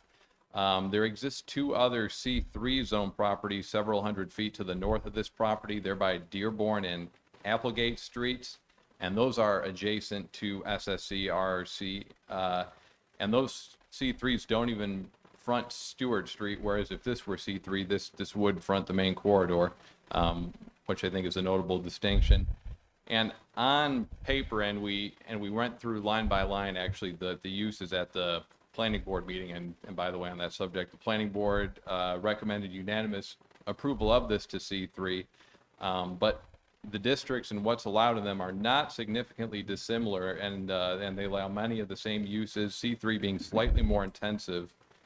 And the 2 mentioned examples of C3 to the north of this show precedents of those zones being sited next to each other in a similar circumstance without issue. And that's all to say, if the petition gets denied by council for whatever reason, I think it would fit well as C2 as well from a rezoning standpoint, although that's not the request in front of us. So we have not performed the in-depth analysis of the special exception requests that would be necessary and required, and that would be presented and considered by the Board of Adjustments in that case. But in my opinion, the proposed use and any use allowed in C3 is consistent with this area. And the petition as it stands does provide a real in-demand service to the community that in my professional opinion, is more valuable for multiple reasons than it remaining another vacant property along Stewart Street. Okay, so the question I'd ask though, I mean, do you, making it a C2 instead of a C3 will work just as well as the C3? The petitioner would be required to get a special exception approved from the Board of Adjustments in addition to having the C2 rezoning approved if they were to go that route. So there's an extra step. But it can be done. Yes, and the applicant's here this evening. Thank you. I'll let her speak. In addition, I will be incurring more costs to do something that ultimately we serve the same purpose because I had to pay. Can you repeat it? I'm sorry, I didn't catch that first part. Your statement seems to lead to that. You're implying that this will be more appropriate for a C2 because you were present at the meeting yesterday as well. So implying that I will have to dish out more money to go back and rezone, resend out letters, et cetera, for something that ultimately is going to serve the same purpose and does exactly the same thing and is exactly zoned such right across the street. So to do that will only incur more on a small business like myself, cost-wise, than for me to have the same exact use as someone less than 2 miles away with an adjacent property. Thank you, ma'am. We all know who you are, but could you just state your name for the record, please? No, I'm Jaslyn Franklin. Thank you, Ms. Franklin. All Yes. right, Mr. Snow, you had a question. And I understand what you're saying about the C2. My question, Randy, what's the, and I'm not knocking your project whatsoever. I was here, but I had a client call, so I didn't get all of it. Oh, no problem. I just want to make sure we keep in consideration the same regard for big business, for small business. That's for the council in general. Not you, Jeff. Is there a drawback if we go C3 with this? I mean, in the future or anything else? I mean, I know you said that in the planning board, I did hear that part where you aren't planning, but in our situation, we can never assume that with anyone, including myself. Oh, I'm not going to get into my personal No, you endeavors. just That's what I mentioned that told during them. the meeting. Right, That's yeah. all. You just, and I totally believe you. I don't have any reason not to think that. So I just want to know if there's a drawback from it being a C2 or a C3. Well, in any rezoning request, once the new zoning designation is placed on the property, the uses that are permitted by right are just that. If someone applies for one of the permitted uses, our job is to issue a permit. C3 is the highest level of commercial zoning designation. It gives the greatest amount of levity to someone who's proposing to use that land. C2 is a lower classification, and thus not all of the activities that are permitted by right in C3 are permitted by right in C2, this being one. This is not permitted by right in C2. It's permitted through the use of a special exception that may or may not be granted by the Board of Adjustments. The Board of Adjustments, in making its decisions, can apply conditions for approval that are not provided for under the rezoning that is requested by the applicant currently. All right, Councilwoman Sebastian was wanting to finish her statements earlier. I didn't mean to cut her off, so please go ahead. I'm sorry. Okay, so one of the reasons that I had asked about this was because I was curious. I don't know a lot about the zonings and stuff, so I had asked a few questions, and I was told that a C2 would probably be good for the city. And Told by who? I mean, I guess, is that just a comment or a question for me? that's what I'm saying. I spoke with Randy, Mhm. and we discussed it, Oh, and we decided that, or we didn't decide, but we discussed it and talked about it, and agreed that the C2 might be better for you than the C3. Wish I had known that information prior to me submitting it, because I'm not privy to that conversation. Yeah, let me indicate that conversation occurred prior to this meeting this evening.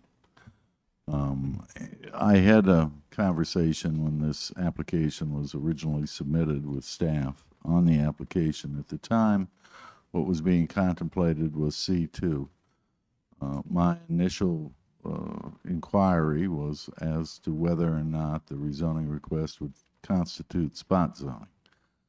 I listened to what the planning director had to say, felt comfortable with, at the time, a potential C2 designation. In that, in my opinion, it did not constitute spot zoning, and it limited the uses to a greater degree than a C3 designation would.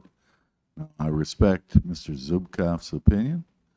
I will support the conclusions he's drawn. I have my own feelings, and that's what I've shared. As it relates to cost, I will say that I heard what you said, and I don't disagree with what you've said. And from my perspective, if the council would like to go a different direction, that's their decision, but will incur the cost. Oh, then I'm fine with doing the paperwork. But if it's implied that the small business is going to incur more costs because of the nuance of a 2 versus a 3, which is basically going to be inevitably the same business, that's the council's decision. But I keep going back to coming here for 3 years and seeing big business being rolled over on the city, not you, Mr. Jurgensen, but in general. And we can smirk, we can say what we want, but the rules keep changing based on the who instead of the objective. Well, so if the cost is not going to be incurred, I'll redo the paperwork. I can do that. You've incurred the cost once. Exactly. And from my perspective, if this is a position the council's going to take, having Well, it had looks you. like they already are because they're having Well, I don't know. nonverbal cues. I can't second guess what I've been taught over time. As soon as I think one thing will happen, another will, and as soon as I think that thing will happen, the first will. So, having said that, I think you've incurred the cost of a rezoning request. If you change the nature of your request, we will pay for the appropriate actions that need to be taken in order to achieve your objective. Sure. Thank you, Mr. Jurgensen. Anybody have a question? I was going to have a comment, but I just want to make sure I didn't cut anybody off. Well, I have a question. All right, I've got two, so Councilman Denise and then Why is a 2, maybe I misheard this, but why is a 2 better for the city than a 3? I don't know if I'd necessarily describe it as better. What I'd describe it as is it's a more limiting factor on the permitted by right activities on the property. And there's no guarantee I'll be here tomorrow or anybody else in this room will be. If the land were transferred to another party under a C3 designation, which is the broadest commercial designation in the city, the activities that can be conducted by right represent that, which means her proposal includes a business that is not incompatible with that part of this community.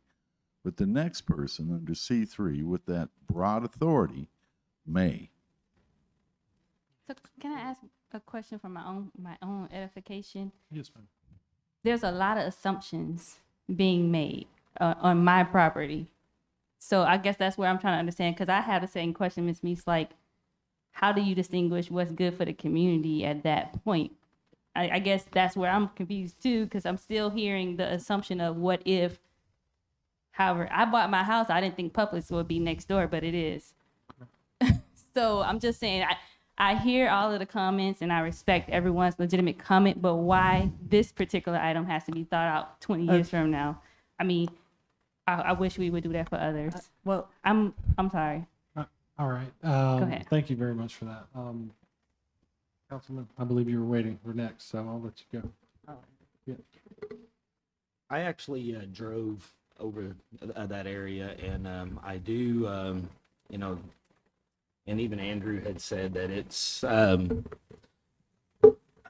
the storage yard is similar to items that are in that area, and it's actually not. There's no storage yards in that area at all. There's Oh, a yes. pregnancy resource center. There's Right a pawn behind shop. Golden's Yeah. is a huge storage yard. But on the not on the Stewart Street corridor where it is actually, the zoning for this, and the zoning actually reads to promote higher standards and exterior appearances of buildings and grounds to stabilize and improve property value in the consistent manner while maintaining and improving the general character of the city. That's the reason why that zone was made, so it can be more restrictive to what's going on right there on Stewart, not backside of Stewart. So just we didn't along- restrict the auto mechanic shop that keeps their stuff out there. We didn't restrict people living on a storage yard. I mean, someone literally lives there, and that's not appropriate. We literally have AT&T dumping trash on Stewart Street because they store their vans there. So, I mean, I don't want to get into that because I think if you guys are going to suggest it be changed, then hey, let's just go there so I can just do the paperwork. But if not, I really would want to hear more of an assessment on the why nots, because all the things you mentioned, they actually do occur on Stewart Street. I live there. I drive there every day, two Yeah, I or three drive times a Stewart day. every day, Yeah. but there's, right on Stewart, there are no RV parks. I didn't say an RV park. That's not what this is going to be. No one's going to live in an RV. There are boats in the RVs, can be stored there, but no one's going to live in an RV. Well, I misspoke. It's not a park, but a storage area, but I don't see a storage area on Stewart. Which is more reason why we need one, because you're going to build 829 houses in one lot over near the Ma- church. You're going to build another 400 Miss- just 2 miles down. Ms. Franklin, through the chair, if I could, I'll answer her question. Yes, sir. Go The ahead. activities that she's described were established prior to the current zoning district designation, and they would not be provided for under the Stewart Street corridor overlay. So, if something has been there for a considerable period of time, it's a grandfathered nonconformity. And as such, it can continue to exist indefinitely and until that use is abandoned for a period of 6 months or greater, in which case it would have to then conform to the current standards. I do have a comment, and my comment for the council to consider is I drive Stewart every day as well because I live in Cedar Ridge. As we know, we're neighbors, and there is a storage facility right across from my entrance of my subdivision where people store. There's also a pawn shop where there's a yard that has stored cars and derelict vehicles and those sort of things with no fencing protection in front of it other than chain link. So there's no protection from the eyesight in that, which is not what this code reads. This code reads differently. So just for clarification, I hear the comments being made back and forth on the different zonings. But I also would like to bring everybody's attention back to what Andrew stated, which I respect, which is it's a business or a use as opposed to another empty building on the Stewart Street corridor. So I would just ask for you guys to think about that as well when you're considering it. Don't have a problem necessarily with the business. I do have a concern about the C3. On numerous times you've spoken up here, you've accused us of having a right or a different attitude, or we've already decided, and that's not true. And you can have your opinion, and that's okay. Right. But every time, if we don't agree with you, you made these comments numerous times. I'm over it. Oh, that's fine, Mr. Snow. I'm not argumentative because I'm a professional, but you looking at Ms. Shabashio and raising the eyebrows, to me, as a I'm citizen. not paying attention to him, I'm so speaking. don't draw me in, I'm please. speaking. I know, but you drawed me in, so don't expect to speaking. draw me in. You're not going to be Hey, disrespectful. either we can speak one at a time or we can just end the meeting. Right, because it's not appropriate. I'm good with it. So I've if you would sat like, here a long time if to you would like speak, to, Mr. Powell. if you would like to speak, Mhm. please give your comment, Mr. Snow. We can Yeah. take turns. Yeah, sure. What I will say is coming about business and doing business, I have got nothing but great help from the city, the planning department, the city staff, etc. Have done nothing but do my part as a citizen, and I will continue to do that. What I will state are the facts. And the fact is, both of you attended the meeting yesterday. Both of you heard the whole conversation. And I Both of, explained this earlier, I did. I'm speaking. I'm speaking. What I would like to say is that as a citizen, and if there was anyone, it is very rude to us when we're speaking and your head is down, you're looking at each other, you're texting or whatever. That's our perception. You can't speak for me. So if you're offended by what I said, I can apologize because that's mature of my part. What I will tell you is that's how I felt. I didn't come here to talk about my emotions. And that's why I brought the fact up, because what happens is we let emotions supersede processes. And right now I'm here for my business. That's separate. You having whatever I said before on the table, even thinking about that while I'm talking about my business, not right. My business is the business on hand. Do you want me to redo the paperwork as the C2 before you even move it forward? Because I can do that and not waste the time with going to another meeting, you denying it, and then me having to do the paperwork. So that's what I'm here for right now. Not that he said, she said. I'm not here for that. Thank you, Ms. Jasmine. Mr. Snow, go ahead. You're stating that what you're seeing and your perception is a fact, and that is not necessarily the case whatsoever. Okay, so how would you I'm guys? speaking now. Let me Okay, speak. Thank okay, you. go ahead. So, again, I want you to be successful here. You have several business things that I believe that you do. I do. And I want you to be successful, Mhm. okay? You can think whatever you want about me, and that's fine. And I want to do what's best for everything. You're saying business for business. All businesses are not the same. That's why there's different zoning and everything else. And we're just asking questions, and to be accused is unfortunate, but you're allowed to do that, and that's okay. So my job is to do what I think is best for the city. Sometimes we're going to agree, and sometimes we're not. Right. Thank And you, keep Mr. that Snow. energy with everything you do. I appreciate you. Thank you. Can And I- Mr. Bascio, you had I didn't want to cut you off. I know you were trying to No. speak earlier, so go ahead. When I took this seat, I said that I was going to do what's best for the citizens. I'm up here. I have nothing against you. I don't know you that well. But I do know that you come to meetings and you pay attention to what's going on. I come to meetings, I pay attention. So that meeting yesterday was just another meeting that I was attending. I didn't know that Mr. Snow would even be there, but I was there to learn and find some information. I knew that what you are proposing was going to come before this board too. So any kind of extra information I can get.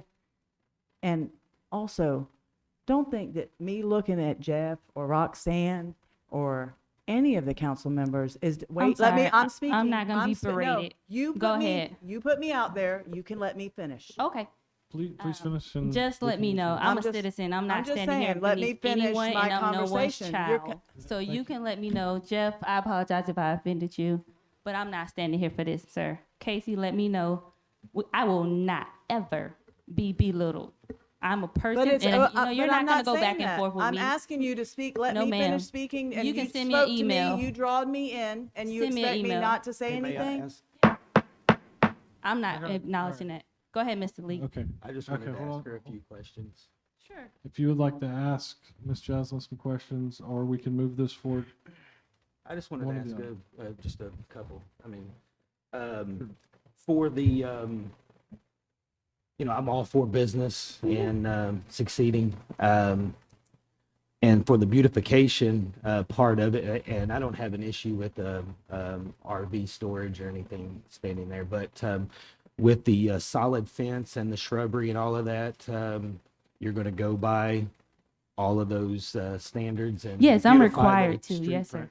Yes, sir. And I once the business is passed or however the zoning is done, I've already put in the application to do the facade grant so that I could work on improving the business because I want to see Stewart Street look like a beautified. I've sent in plenty of things for the city about cleaning it up, getting sidewalks, other things besides just the business. I'm hoping that my business contributes to the city for things that we need, especially safety. The reason I submitted the application is because of the need, because we have so many homes, even within my own community, I see all the stuff on the street, right? So that's one reason I came up with the idea was to help offset some of that by adding beautification to the area. But yeah, it's a part of the requirement. Yeah, if the Stewart Street stays, you know, the nice fence and everything stays clean, I think it would enhance that area. Thank you. Yeah, and definitely have to follow the ordinance. And I talked to Andrew about that already. Mr. Richardson, you got a question? Yes, that's what I was seeing is, as it being a C3, I think the qualifications, or should I say the beautification is more stringent with C3 than it is with C2. So I think it would be a boon to the city, as far as the way it looks, if we go forward and allow this to be a C3, since she's already going to, comply with all of the things that were listed with making this a C3.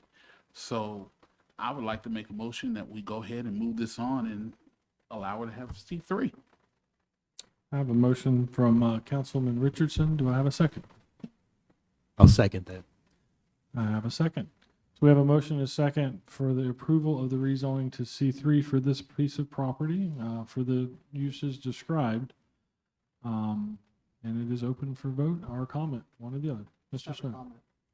I want to make a comment, please. This was not based on you whatsoever. My concern was the C3 versus the C2.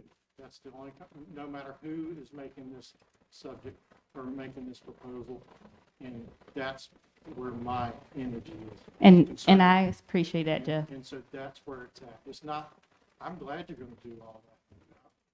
I don't doubt you're gonna do what you're supposed to. I don't doubt you. But if something ever changes hands, I have to take that into effect. No problem. I appreciate your explanation and reasoning and explaining that. So that's where I'm at. So at this time, I'm gonna vote for it. I'm gonna do a little more research myself just to make sure the city's protected as far as, the Stewart Street. You're correct. There are businesses there that won't cut the mustard right now. And we always hear about people complaining, and I'm not talking that you, talking about trying to fix this corridor, okay? And so that is our number one objective, asking questions we're going to ask them. But I am going to support this at this time. Okay. Thank you. Mr. Master, you had another comment. That's all right. Let Roxanne go and then I'll I'm go. sorry. Go ahead. I'm terrible at this. She was talking over here and I heard her and I You're just didn't look. ignoring I'm so me. sorry. I'm Go ahead. old. You go first. I apologize. No, if you decide to sell it to someone, sell it to a Culver's because I love their ice cream. I'm with you. I I'll go hadn't with thought about 3. that, but with all the stuff being screwed, maybe I should go back and think about McDonald's, but I'm just kidding. No, Culver's, not McDonald's. I love Culver's too. All right, go ahead. I'm sorry. Yes, and Get everybody. I feel the same, I actually feel the same way as Jeff. My main thing was to look out for the city and discuss the C2, the C3, and I just felt like that the C2 would be better. But again, it is nothing against you. Everything that I do when I'm up here has to do with the city. It is not personal. And I just want to say that. I mean, I'm a small business owner as well, and you know that. So, I mean, I'm for the small businesses more than I am for the big business. I just want to do my best up here and look at everything. Thank you, Ms. Master. All right. Anybody else? Or we have voting going? Or okay. We'll take a vote. I'll take one. All right. It is unanimously moved forward to the next meeting, the rezoning request to C3. All right. We do have several more items to go through. So item number 1751, the updating of floodplain management ordinance. Tell us the exciting world of floodplain management. This is exciting. We're getting new flood maps for the first time in a long time. And in late May, we received formal notification of just that, that the new FEMA flood maps are set to be adopted November 19th of this year. For all of Santa Rosa County, that of course includes us. As part of the map adoption process, there's a review of the city's floodplain management ordinance that was required to occur, and that involves city staff as well as personnel with the Florida Department of Emergency Management. That's just done to ensure that we'll be able to comply with and enforce state and federal flood area development regulations as they relate to the new maps. This review identified some changes that do need to be made to our ordinance to ensure compliance. The ordinance changes must be adopted before the new maps go into effect in November. At the timetable we're on now, of course, will be in compliance well before then. And in that same letter, it essentially says, you need to have an ordinance that complies, or you risk being suspended from the National Flood Insurance Program, and certainly that's not a good thing. So that's why we got on and got the call with them and got these recommended changes. I believe that the city manager would like to speak to this. This is housekeeping. We need to do this. So what if I don't agree with FEMA? Can we just stay away from them now? No. Motion All right, to I'm approve. sorry. Second. All right, it's getting late. I'm sorry, guys. Motion to approve by Councilman Snow and second by Councilwoman Sebastio. If there's no comments, voting is open. All right, so unanimously move forward. Thank you very much. We do have another item and another item. Go ahead. Item number 1735, excess properties available for affordable housing. 53, I'm reading backwards. All right. You go ahead. Okay, thank you. This is another state requirement that requires us as a municipality to prepare and maintain an inventory list of all properties to essentially which the city owns that are appropriate for use as affordable housing. In our review of this, and many of you would recall, we just went through this exercise several months back, going through all the inventory of what we own. There's one property that we believe falls under these requirements, located at the corner of Oakcrest Road and Shaver Street across from the cemetery. That specific property shown in the attachment, our thoughts on that is why it would qualify. It's large enough to be buildable, has access to a public street, and is large enough certainly for one home, maybe even more than that. The statute also requires that the list of properties be approved by resolution after public hearings held. That public hearing will be held. A draft resolution is in the packet, as well as the property that we identified that may meet this purpose for your consideration. Mr. Chairman, there's a number of options available that can be exercised as it relates to how this property is used to incentivize the development of affordable housing. We will bring you the three options that are mostly that are well known and utilized at the executive committee meeting for you to determine which approach you want to take. All right, council, it sounds like there's some more information that will be coming at the next meeting, so it is open to move forward if you'd like. Make a motion, move it forward. I have a motion from Councilwoman Sebastio. Do I have a second? Second. Second from Councilwoman Neese. So, voting is open unless you have a question.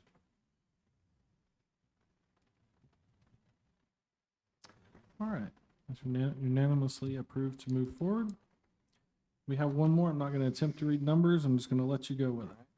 And this one, more so than reading, is about showing. If, Hunter, you could open up the new interactive map. This, I think, my first week of work here, I sent an email to Mr. Milstead and said, I want us to have something like this because we had one in my last community, and it was very useful, saved a lot of time on phone calls of people calling about zoning districts and just things like that. And thanks to the hard work of Mr. Milstead, and actually especially our UWF intern Jay, who did probably 90% of the work on this, we finally have it. And after your consideration, we can make it live on the website. But this allows you to find any address or place in the city. Even you can even put a name if you want to find City Hall for us, please, Hunter.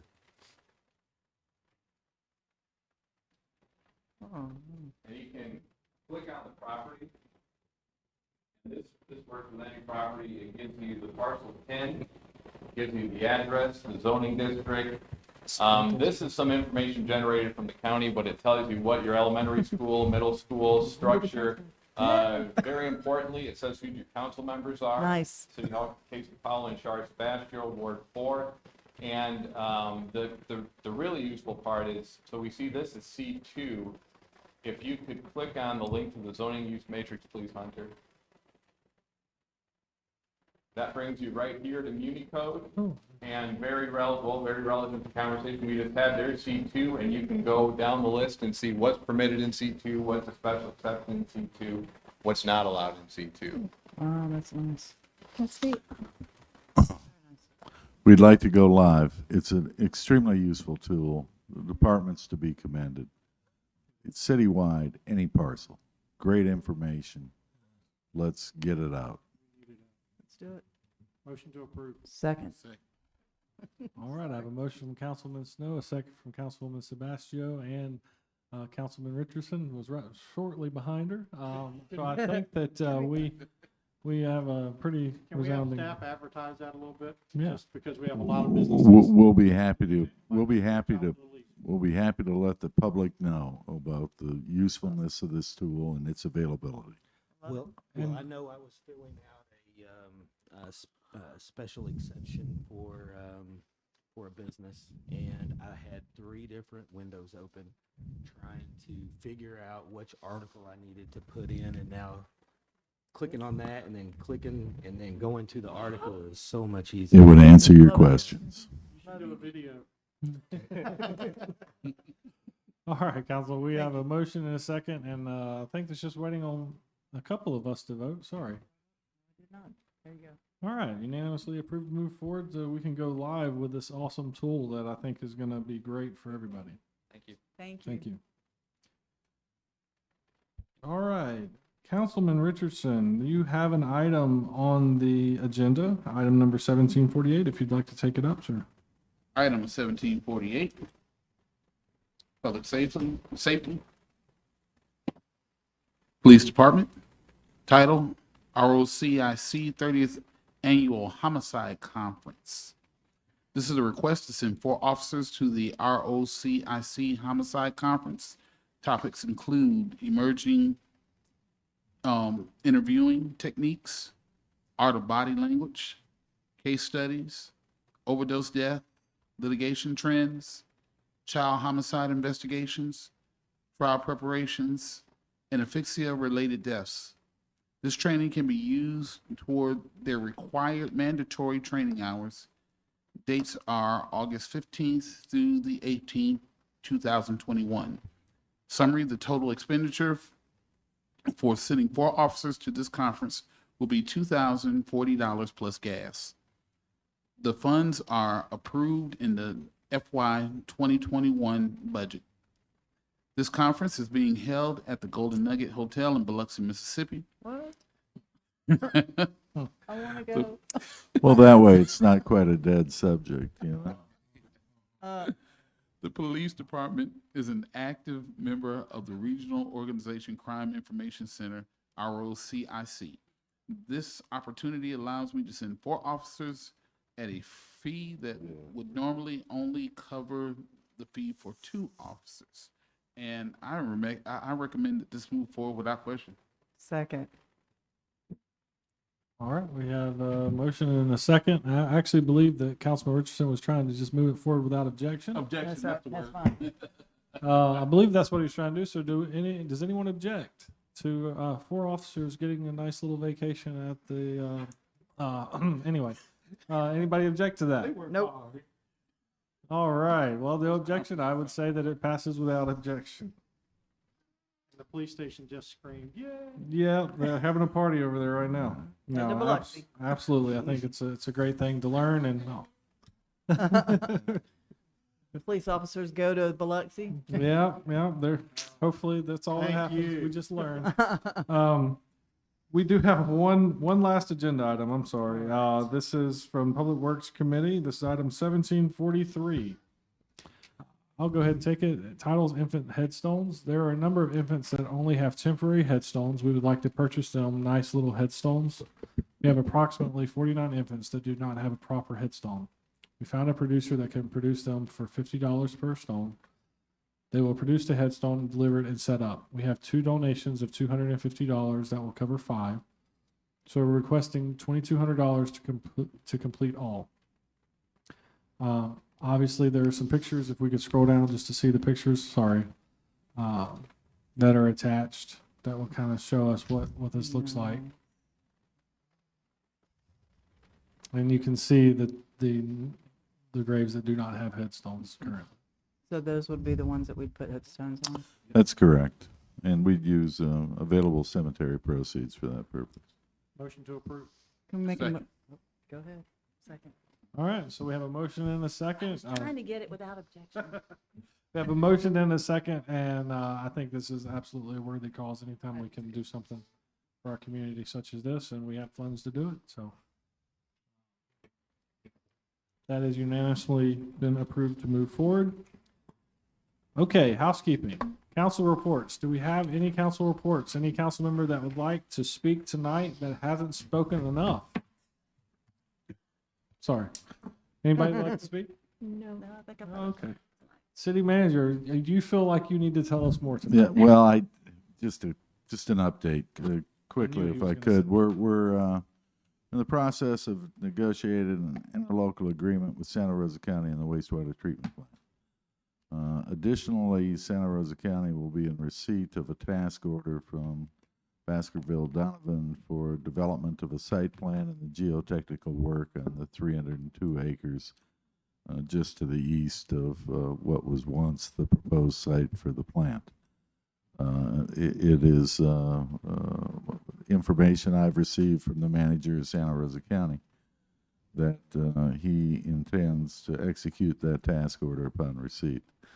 So we're moving ahead post haste. You can anticipate us completing our negotiations on the interlocal and me bringing that to your attention as soon as possible. That is great news to hear that project moving forward and having some end in sight, at least as far as having an agreement together. So we look forward to getting that information. Is there anybody in the public that wants input that hasn't already left us and decided they didn't want to talk anymore tonight? Quiet in here. Okay, I don't see it. You sure there's 3 people here? Sure nobody wants to come up? Anybody? Vernon, come on if you need it. Come on, tell us some more. All right, well, with that, I will adjourn the meeting.